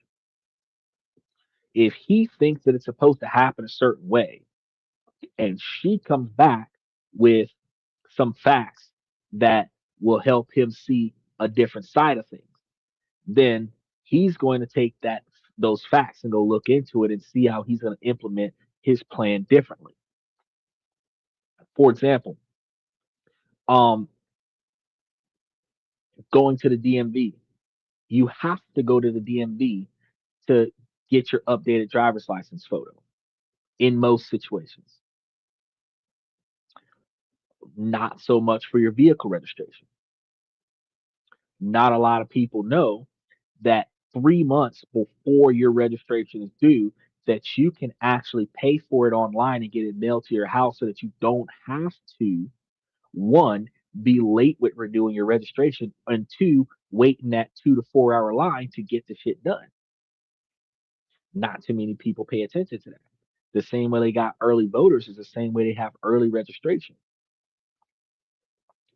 Likewise, you can go and turn over your driver's license. I believe 30 to 90 days early. So you don't have to wait until after your birthday to go turn it in the card. You can go before that. And if it's close to the expiration, they may put you an 8 year extension on the renewal date.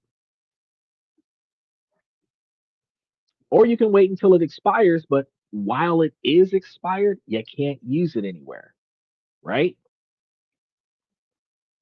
That's an issue.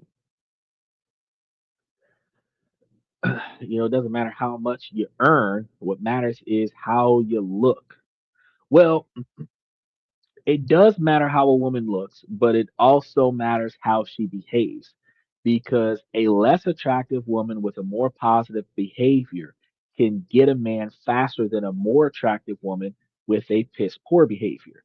While a more attractive woman might be readily sleepable, a guy will hook up with her regardless of her behavior when she's not being disrespectful in the scenario that they're in.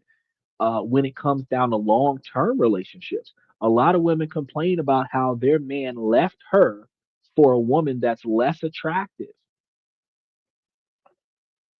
Maybe even a woman that's heavier set, shorter hair, whatever the case may be, because a man will leave an eight that is self proclaimed to be a 10 and go date a five. He'll leave a seven and go date a three because the attitude that he was looking for is in the second person, not the first one. A man who's married with a woman that does not hold the right values will cheat on her with a woman that has those values. Women do the same thing. The fact is that what's missing in the relationship, your partner will find outside of the relationship. So you will see more often than not that this the infidelity in the relationship was fueled by the dysfunction that existed in the relationship. So while people are going to blame the guy for being a dirtbag for cheating on the girl, and then say nothing when the girls are cheating on the guys. The guys are going to say she's for the streets, but the girls are going to say nothing when the girl is cheating on the guy. But the thing is, the cheater cheated because what they were looking for in the relationship wasn't in a relationship. Whether they settled for less than what they were hoping for, or the relationship changed into less than what they were hoping for. Regardless of the fact, at some point from the beginning till the cheating happened, they discovered that what they were looking for was not in their relationship. And then they started looking for it outside of their relationship. And that's where the infidelity came about. Because nobody gets into a marriage like, I'm going to fuck this marriage up, especially the men. 50, $75,000. No man is like, I'm gonna fuck this relationship up. No man does that.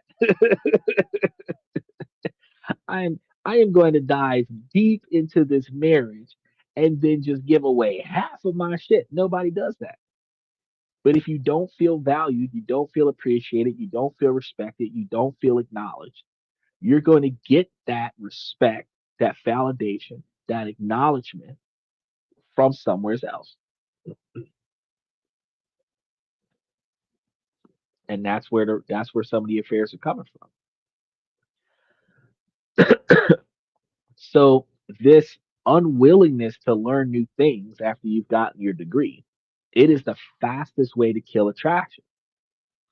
No secure, intelligent man wants a partner who makes him feel like he's constantly being graded. Women that are psychology majors that try to analyze their boyfriend as if he's a patient.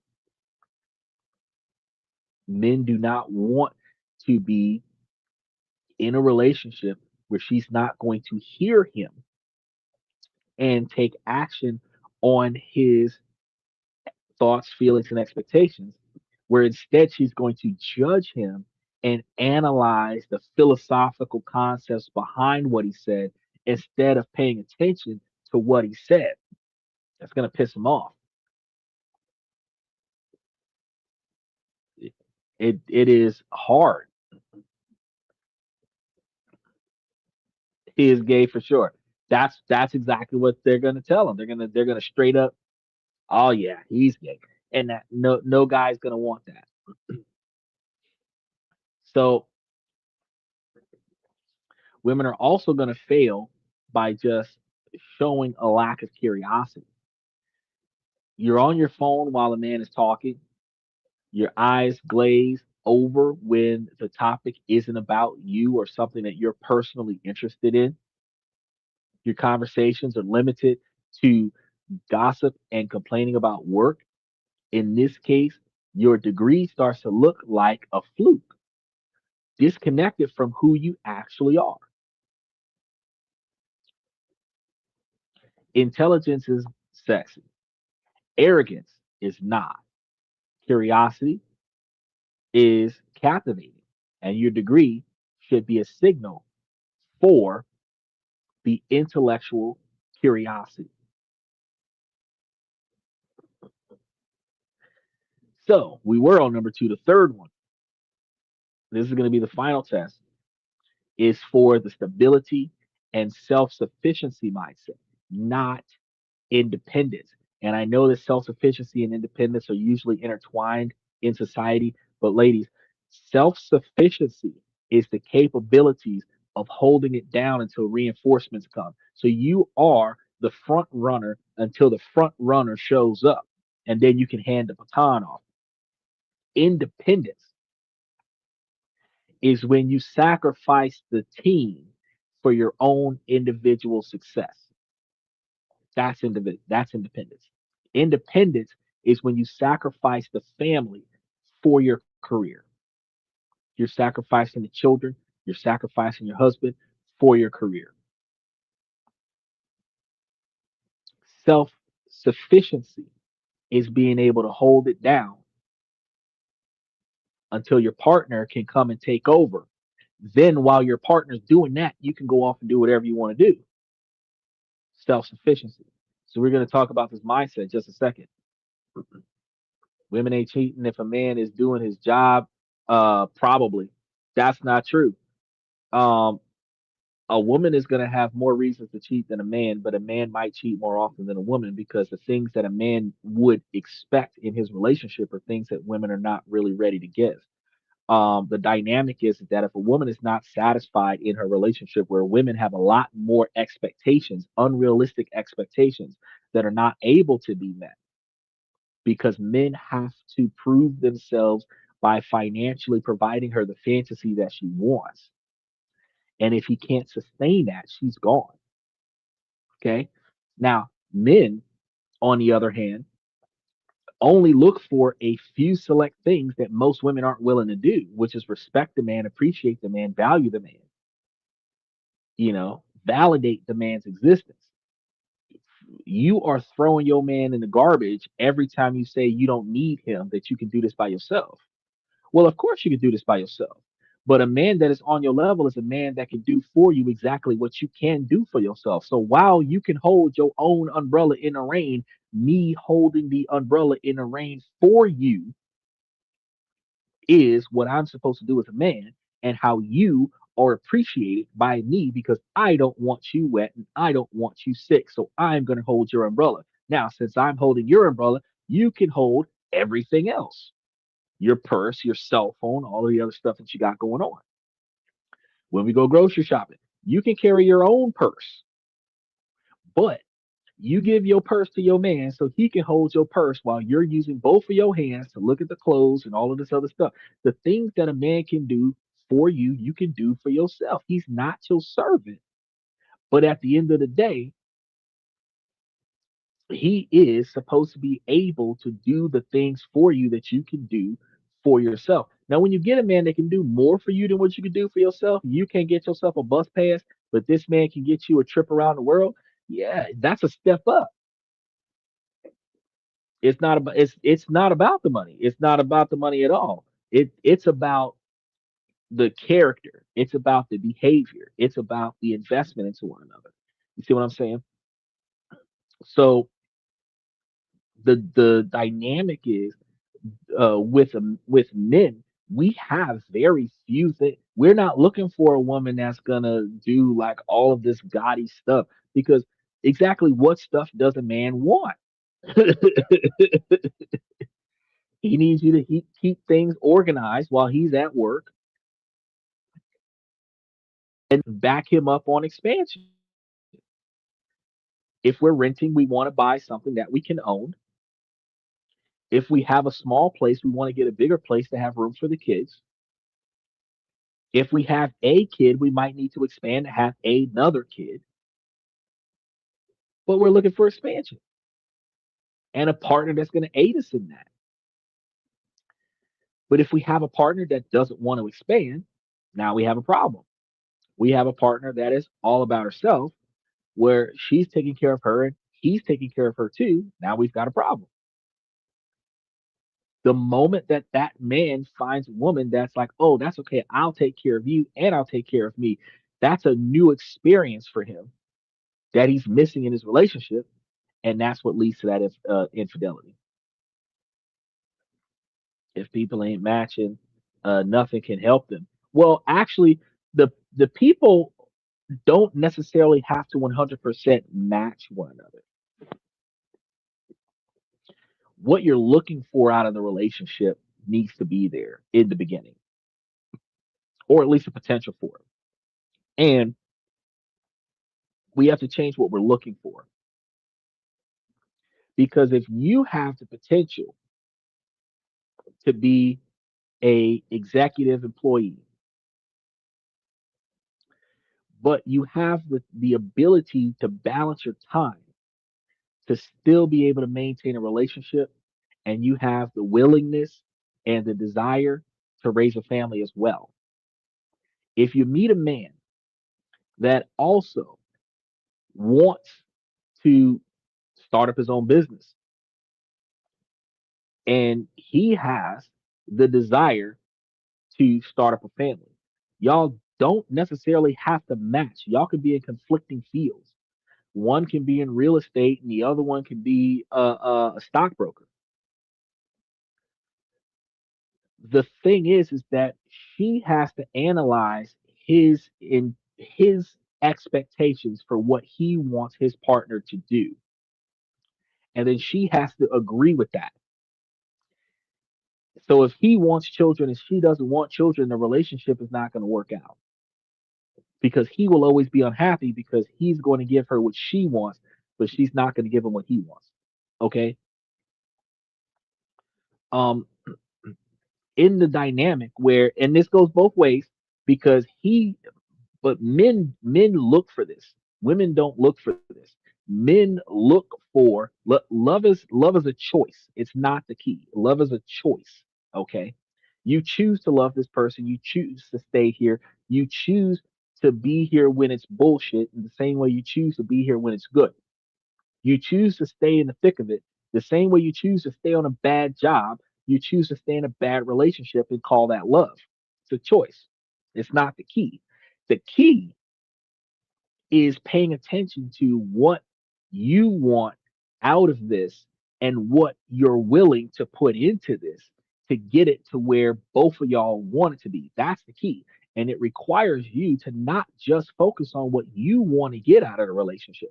You have to focus on what the other person is looking for and determining if you're willing to give that. You do it with a job interview. You look at the job, you look at the pay, you think, I want that money.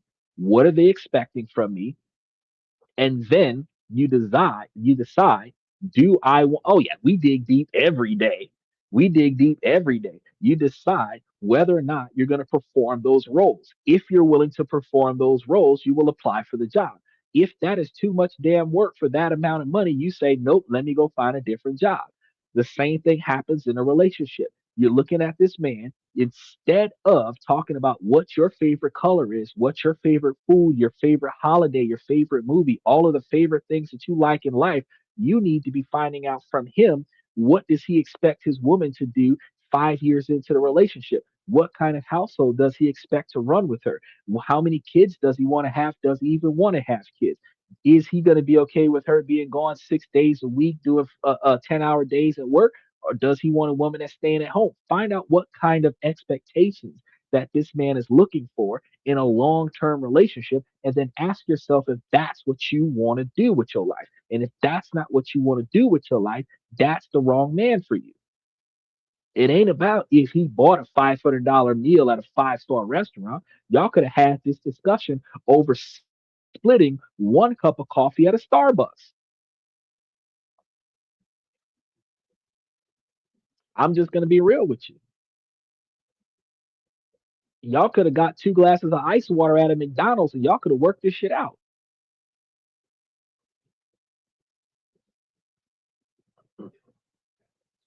And you would know that this is the kind of person that you're going to grow with. You're living with your mama. He might be living with his mama. But y'all just he wants to get his own place. You want to get your own place. Y'all got potential. You might want to buy something down the line. He might want to buy something down the line. He's fixing his credit after a bad thing. You might be fixing your credit after a divorce. Y'all still got something. Okay. Y'all don't have to be perfect for one another. Opposites attract.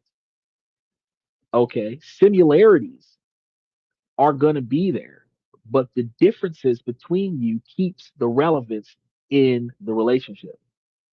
Oh, it ain't about the love. You said it again. Love is the key. Love is not the key. Love had nothing to do with that. That was logic and rationale. That was complete logic and rationale.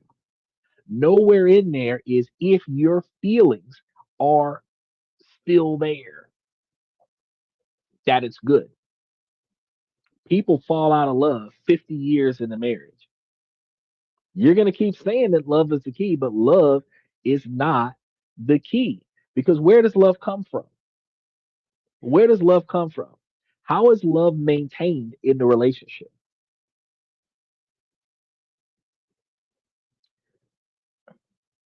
The emotional connection between the two individuals is not going to keep the relationship strong. The determination to cooperate with each other will keep the relationship strong. Chemistry is the sex in the bedroom. And when you get out the bedroom, if y'all don't agree, y'all still fighting. You can love them and divorce them at the same time. Y'all got chemistry. Y'all exes. Y'all still sleep together, but y'all can't live together. Y'all can't grow together. Y'all can't build nothing together. Love is not the key. Oh, it is a variation. It is involved. There should be some level of chemistry in there. I'm not saying that you can exist in a 50-year relationship without some level of love and some level of commitment and some level of chemistry. But what I am saying is that the mindset of the person is not the emotional statement that is presented from the person. Because when you think chemistry, you're thinking your sex appeal versus his sex appeal. You're thinking um, the body language that we give to one another in interaction with one another, and then I'm talking about whether or not we buy this $20,000 car or this $500,000 house. I'm talking about whether or not we pay for your second 4 years of college so that you can get a promotion on your job. I'm talking about whether or not we put forth retirement funds to quit early, or we start with vacations every 3 months. It's first, then negotiations. Chemistry, okay, okay. So from first contact, let's start there. From first contact, there's gonna be some level of chemistry, not love. And from first contact, you're gonna start evaluating this person to determine if this person is the right fit for you. Well, men are. Women are going to be overwhelmed by the quantity of money the man's spending. But um, the honeymoon phase, the first 3 months of interactions with one another, the amount of money that the man spends is not going to be relevant anymore. The woman is going to start looking at everything else. How much sex she puts out is not going to be relevant anymore. The man is going to start looking at what else she puts out. The chemistry might have been the beginning of the relationship, the physical contact with one another, the lust, the desire for one another, the dedication to that chemistry might be considered love, but your ability to work together as a long-term family is not about the love. It is about the determination to make this work. Okay. And there's going to be chemistry there, but you have marriage contracts where people get married for the sake of, and that is going. But what does that have to do with whether or not? What does that have to do with anything? Uh, the marriage contracts are still existing where people get married for a common goal. There is no chemistry there. There is a common goal, and they work towards that common goal. And after they achieve that common goal, some people might find love in the marriage, and some people might not. Some people might stay married just for it. Like you might get married for the inheritance. Y'all can split the money or keep the money and stay in the relationship where they last a long time. Well, tell me how it works for you. Well, first of all, it's not about me. But how it works for me is the same way that it works for the everyone else that's utilized. Well, how it works for men in general, because men and women are a lot different, is that we evaluate the women based on this set of criteria. And how it works for me, the same way it works for other men, is that we sustain long-term relationships with the kind of woman that is willing to cooperate with the agenda. And if the woman isn't willing to cooperate with the agenda, Over time, the woman ends up being replaced.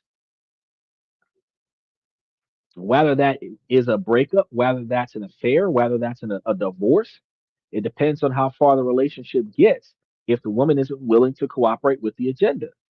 Now, most relationships don't last past 1 year, 5 months, and 6 days, specifically because people get together for the wrong reasons and then they try to make something that's not compatible work specifically because they have different interests and they're not willing to change.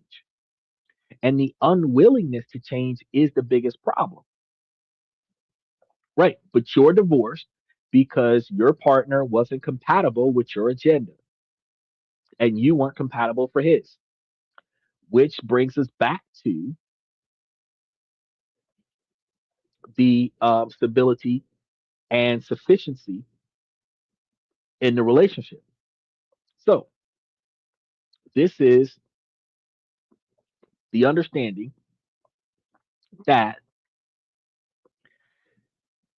you guys are whole individuals on your own and capable of managing your own lives financially and emotionally, and you are with the partner of your choice by choice, not by necessity.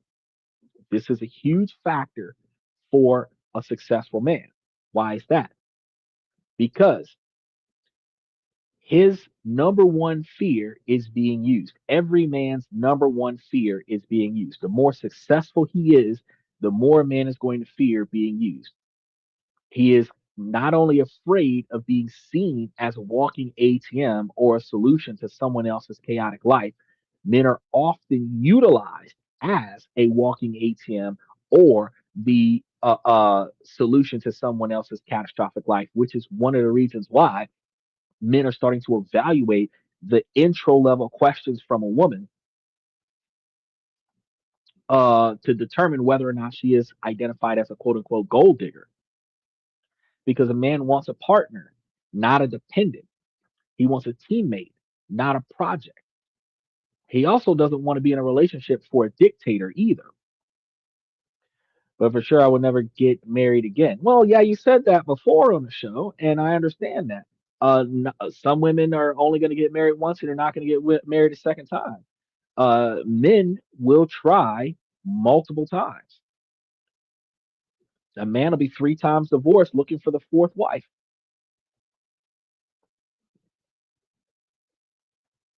But if they change their narratives, there shouldn't be a second. There shouldn't be a third.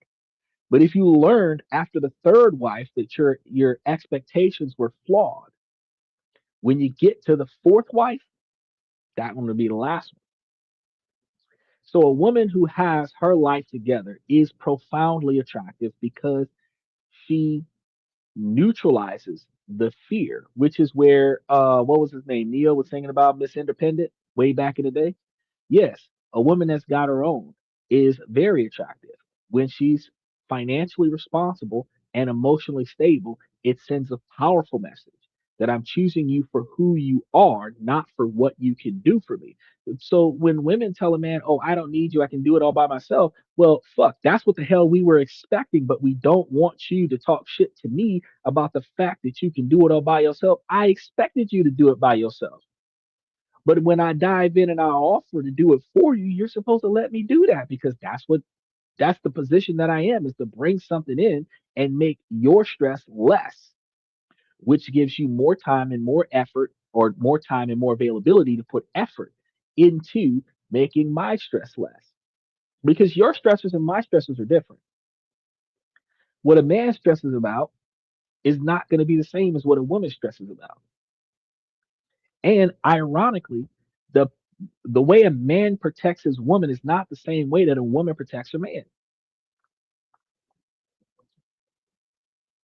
We're probably going to have to come do a whole show about the different ways that a woman can protect her man because it's not about fighting for him or spending any money on him. But this is going to allow a man to relax. It's going to allow a man to trust his woman, and it's going to allow a man to open up to his woman. It's the foundation for real intimacy. and your degree and your career and your expectations coming into this are the most obvious signals for this type of dynamic. It tells him that you had a plan for your life that didn't depend on a man rescuing you. It suggests that you can earn an income and manage your own life. And the hypothesis that he forms is this woman is a self sufficient adult and she's a potential partner, not a potential burden. So, how do you pass or fail this? Well, you pass by demonstrating competence in your own life. You have a budget, you pay your own bills, you talk about your future goals, which I have asked women on many of occasions. Hold on. He said, true, but I have never seen such a man around me. Well, am big. True. You might have to go somewhere else. Men these days are flying to different countries trying to find the right woman. Now, you don't have to be a millionaire. You just have to be responsible with your stuff. Emotionally, you pass this test by being stable. You can regulate your own emotions without creating unnecessary drama, hissy fits, trauma, silent treatments, all this other stuff. You have your own friends and hobbies. You're happy in your own, happy on your own by yourself, and a relationship just adds to that life. You don't treat him like an emotional support animal. A man is drawn to a woman who is a source of peace, not chaos. You fail this test when your behavior contradicts the stability that your degree implies. And this is the woman with a master's who is drowning in credit card debt from constant shopping. She makes a good salary, but is always broke. She hits that she hints that he should pay for everything as an expectation. And this immediately triggers a man's user alarm. You also fail with emotional dependency because this is a woman who, despite her professional success, is a mess in her own personal life. She needs constant validation and is insecure and jealous. Every minor issue becomes a major drama. This is going to be exhausting. He wants a partner to share the load of life with, not someone who adds to that load. Oh, I'm a beautiful soul, but they don't see that. Well, a lot of times has to, the inner you doesn't always show when the inner you is suppressed by trauma or resentment or bitterness from the past person. In your display of who you are or who you were, your dissatisfaction with men by decree leads men to believe that you're bitter, which then will discourage a man from communicating with you because they're going to assume that you have not healed from the last relationship.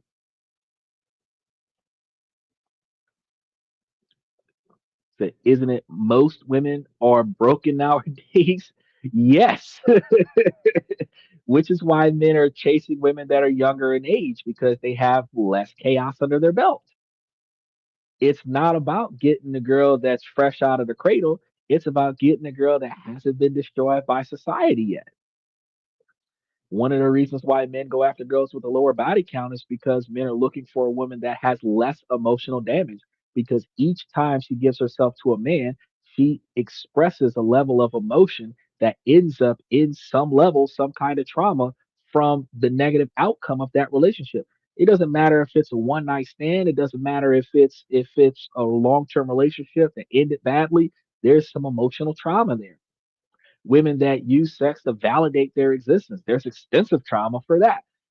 And no man wants to get into a relationship and be the therapist for the woman out the gate, the same way no woman wants to get into a relationship and be the caretaker for a man out the gate.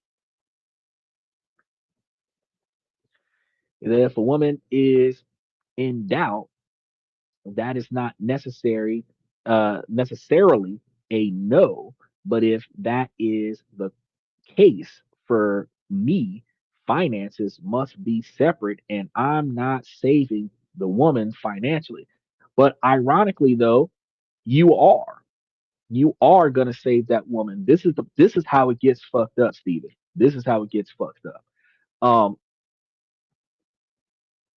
if she's in debt, it's not a deal breaker because y'all can get yourselves out of debt.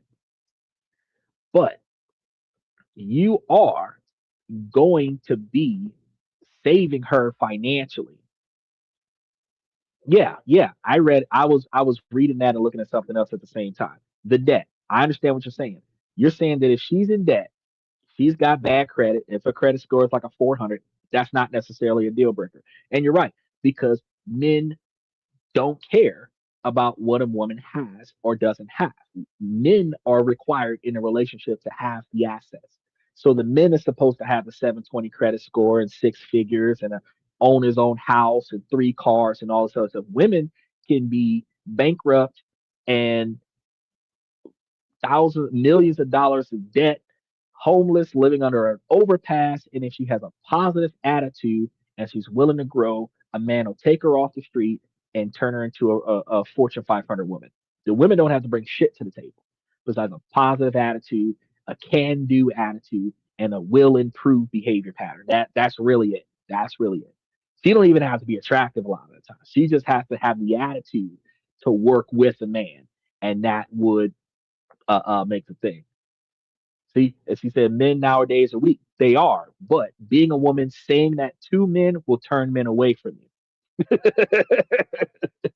Knowing it and saying it are two different things.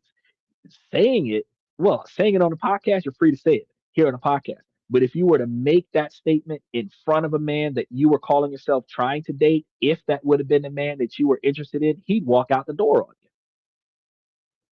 But harboring that resentment is going to have subconscious behavior patterns that are going to discourage men. But Stephen, let me go back and tell you why you are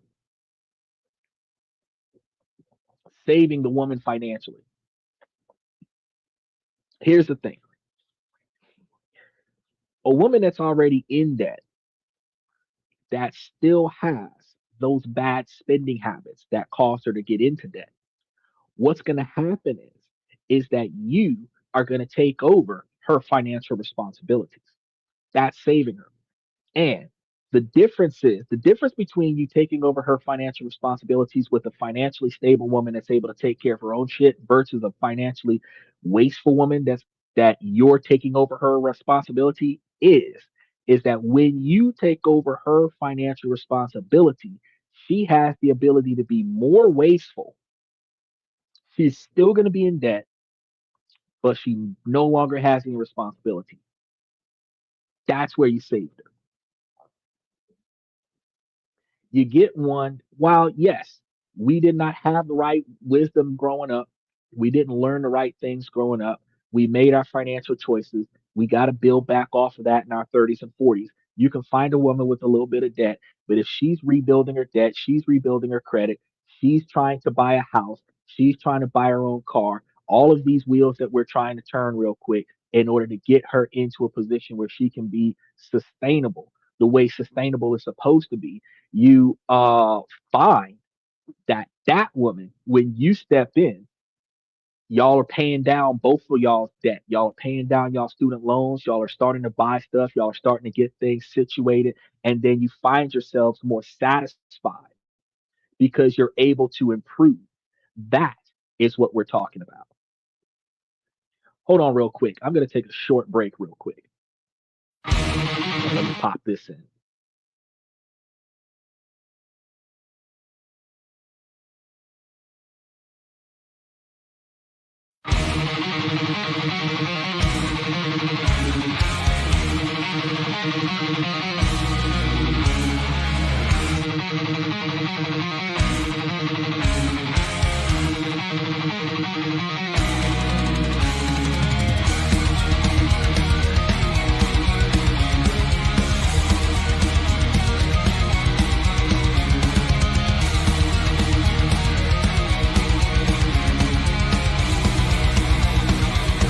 Higher ground.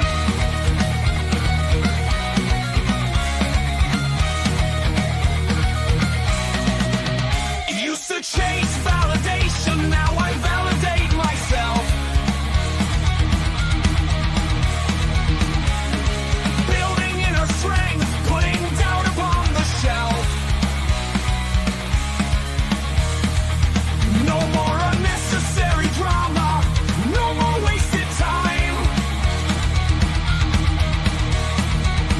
Climbing higher, constantly making my own climb. Standing on higher ground where excellence is found. My potential knows no bounds. Raising the bar, breaking ground.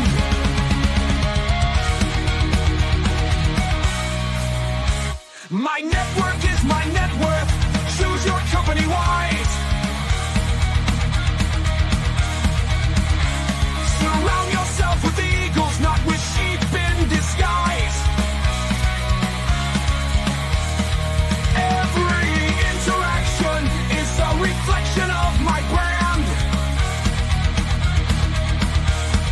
Quality.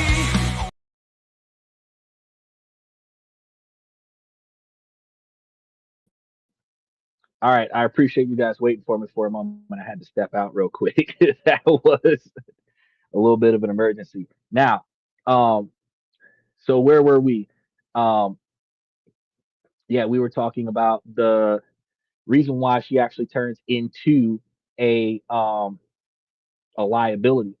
The difference between somebody who's starting over versus somebody who's not interested in being responsible. That's the difference. So when you think to yourself that a person in debt is not necessarily a deal breaker, I agree with you. No man should be a deal breaker just because he's coming back off of bankruptcy or a lot of debt or a divorce, the cost of raising a child or whatever the case may be. And no woman should be a deal breaker just because she's coming from the same. However, recognizing their spending patterns, when they go shopping, how much are they spending? Um, Entertainment, how much are they spending? What's her budget look like? You know what I mean? What's her financial background look like? She doesn't have to tell you like every single stock that she's investing in, but like what's your portfolio look like? What's your savings look like? Do you believe that you have enough money set aside to cover your standard of living for 6 months, 9 months, 18 months? Like what's your emergency funds look like? These are the kind of observations that you can have early on in a relationship to recognize that a girl with a 500 credit score can be building herself up from bad decisions in the past where she learned from her mistakes and she's starting to be better. But again, you can also be dating a chick that does not have anything outside of her last paycheck. She's got the next pay period off as a vacation, bills coming up, and she's hanging out with you, living the life of Rowley because you're paying for it. The difference between the two women is that the first woman you can grow with, the second woman will hold you back. The ultimate turnoff for a capable, stable man is a capable, stable woman. Well, the ultimate turn on for a capable and stable man is a capable and stable woman, and a turn off for that man is going to be the woman that is not stable, even if she is capable. So when he sees you, special shout out to Dylan. I'm on time. No, you are 3 hours late. You are 3 hours late. We've been on the show so long, I had to take me a short intermission. I do need to start running the show back through 1 o'clock in the morning because I was running the show and it is what it is. We started on time and then we ended on time, and since we ended on time, we ended up wrapping the show up like 11:15, 11:20 Central Standard Time. But hey, well, you got to make your money though. You got to make your money. And any of the shows that you missed, you can always go back and replay them. So, and throw comments in the comment section either way. And I'll respond to those comments because it'll feed to me. It'll feed to me one way or another. Just because I'm not live don't mean I'm not gonna see your comments. Um, so fellas, when you see um when the man sees the woman where she's built a life for herself, it makes a man want to be a part of that life because he can trust that she is in it for the right reasons, which she's in it for the guy. She's in it for what he is willing to do with her, not just what he's willing to pay for her. For decades, women have been told to get the degree, climb the ladder, and present those accomplishments as proof of their value. And men have been telling women for years that your degree and your employment is not where value is placed from men. Yo, what's up? What's up? What's up? What's up?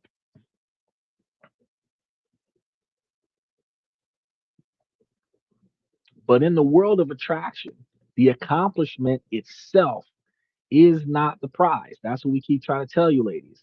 It's a signal, but it's not the prize.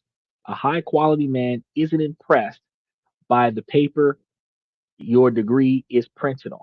He's impressed by the mindset of the woman who earned that degree. He didn't care about your title, but he cares deeply about your growth, your discipline, and the mindset that you carry along with that. Your resilience and your ability to see a commitment through to its end beyond all means. He doesn't care about your GPA because, I mean, when has a GPA ever gotten you to a marriage?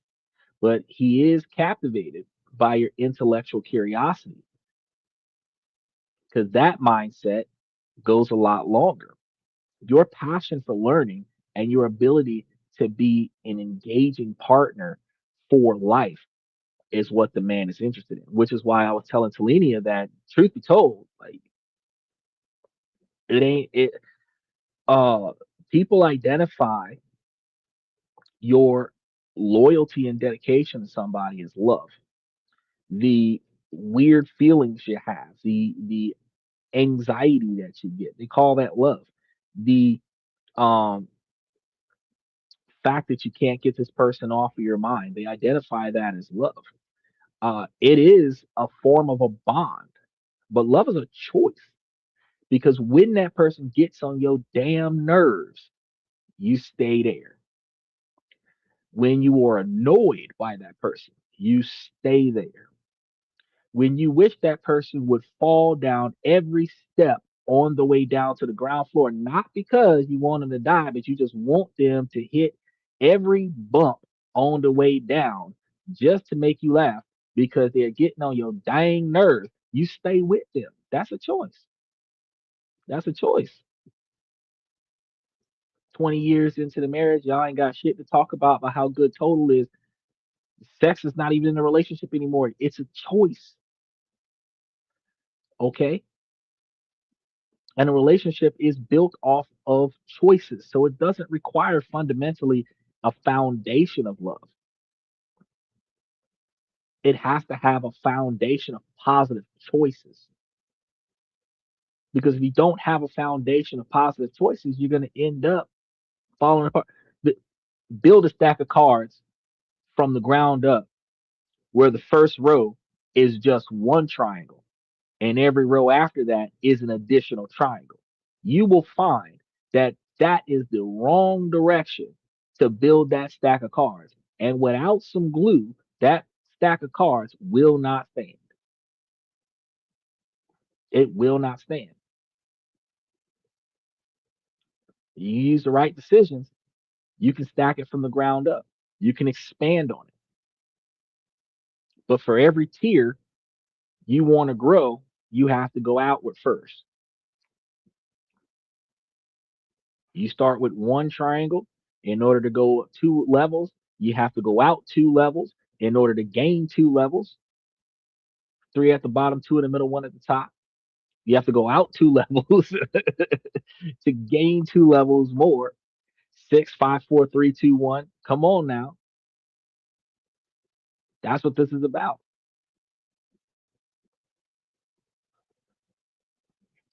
So, ladies, he doesn't care about the prestige of the university that you went to, but he finds immense security in your stability and self sufficiency mindset, which is your ability to manage your own life and choose him freely outside of his money and how much money he can potentially spend on you. Your education is the starting point of the conversation. It's the hypothesis that you might just be the kind of resilient, curious, and stable woman that he's been looking for. The real test is how you live your life after you've graduated. So stop trying to impress men with your resume. Instead, focus on embodying the powerful mindset your achievements only hint at. Cultivate the discipline, nurture your curiosity, take ownership of your financial and emotional well being. Take ownership and responsibility for the actions and the decisions that you make. For real. Because when you do that, your degree becomes what it was always meant to be, not the source of your value, but a reflection of the incredible, high value woman that you already are. And that is a woman that no high quality man can resist. So, if you're ready to stop leaving your love life to chance and start strategically attracting a partner by developing these mindsets, I have something for you. Especially if you guys stick with us, because we have the most advanced strategies and insights that isn't shared anywhere else. And this will be for those women who are serious about transformations. So, throughout the upcoming episodes, because we have a lot of shows coming up. Tomorrow, Sunday, is going to be our questions and comments from the fans. We have some financial conversations coming up on Monday, Tuesday, and Wednesday, because Monday we're going to be talking about any changes in the politics that impact our money. We're going to be talking about on Tuesday ways to invest and save and budget our money. And then Wednesday, we're going to be talking about different countries around the world that we can invest in and potentially move to live in. And then we have Thursday, Fridays, and Saturdays, where ladies, we will be able to give you the advice that you can utilize, strategies and insights that you can utilize to better understand from the perspective of men the dynamics of social interactions, which will allow you to navigate the current dating pool. So instead of taking some of this information to heart and feeling offended by it, take a lot of this information and learn about it. Because if you find yourself right now, today, watching this podcast as a single woman, you won't be single long if you make quite a few changes. A lot of women say that they're single by choice. Partially true, because you're single because of some bad choices that were made in the past, but you are not staying single by choice. You are staying single because partially you have not found the man that you want to be with that wants to be with you.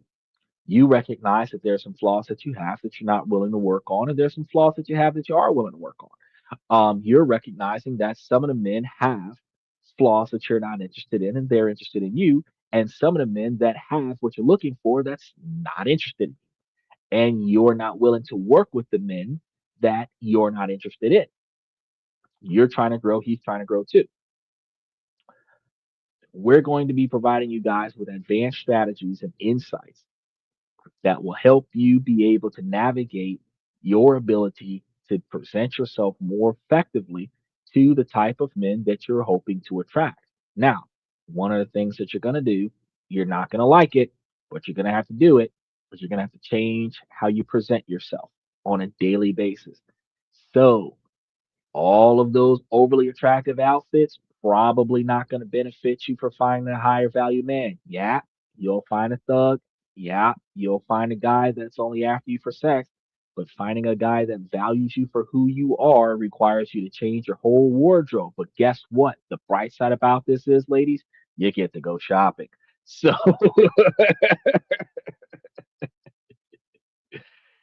the dynamic is clear. Going forward with the knowledge that you have now, ladies, you now know that men do value you as a person, but we do not value the piece of paper that you can buy offline and tape it up on the wall. We do value you as a independent, hardworking woman, but we hold no value for your employment in our relationship because we are not expecting you when we're looking for you to pay for the bills that we pay for as men. So, because your money doesn't matter to us because we're not dating you for your money, your career doesn't matter to us outside of how are you going to be able to manage your career and our relationship at the same time? How are you going to be able to chase your ambitious dreams of being however high up in the company that you're trying to get into versus how much you're going to expand the relationship that we're going to be into, whether it's kids, whether it's marriage, whatever, versus CEO, partner, whatever? How are you going to navigate the two? Because the higher up the corporate ladder you get, the more you're married to the job, the more you expand your family, the less availability you have for the job. And that works for both husband and wife. A family man is going to be limited to his 35 to 40 hours a week in order for him to spend more time with his kids. Middle management is 65 to 80 hours a week, which means he has no time for his kids. Now he's looking at his kids 20 minutes, 30 minutes a week. He'll walk in on them when they're sleeping. He might see them in the morning on their way out to school while he's on his way out for work, and that's about it. If he's home for dinner on time, might be a thing. But more often than not, it's not a scenario. So, with that being said, I want to make sure that you guys take the opportunity to like and subscribe to the show. Make sure that you guys join the membership if you have the opportunity to. Hit those notification buttons for the upcoming shows that we're going to be putting up tonight. Um, if you're watching us from Twitch or Twitter, I greatly appreciate you guys coming. Y'all can hit the follow buttons over there and go and look at any of the archive shows that we have on YouTube. I want to start by saying, ladies, as long as the situation doesn't make sense, I'm going to keep asking you, ladies, to make it make sense. So, ladies, please make it make sense. And y'all remember that the information that we provide to you from a male's perspective, because this is a male driven podcast from a male's perspective, is designed to make the men higher value men by not only providing you with information to help you improve your professional life, but also by providing you guys with information to help you improve your personal life. And ladies can also use this information to make yourselves higher value women as well. It just requires you to find the things that are inside of your control in your life that you would like to change and apply that and then navigate around the things that you cannot. With that being said, I want to thank you guys for coming to this and that. I'm your host, Xander, where we talk about this, that, and everything in between. And I'll see you guys.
My network is my net worth. Choose your company wise. Surround yourself with eagles, not with sheep in disguise. Every interaction is a reflection of my brand.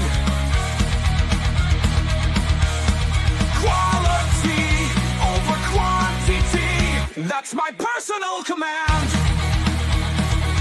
I'm not mounted on higher ground where excellence is found. My potential knows no bounds, raising the bar, breaking ground.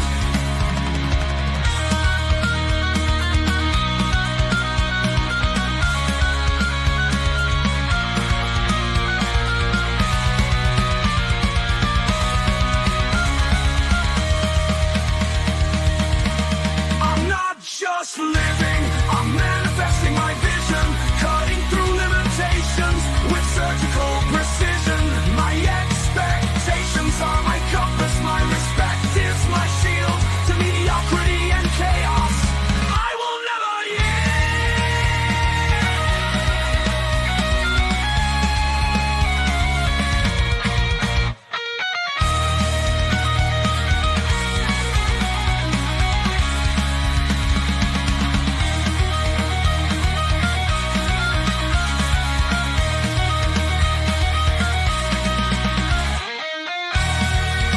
I'm not just living, I'm manifesting my vision, cutting through limitations with surgical precision. My expectations are my compass, my respect is my shield to mediocrity and chaos.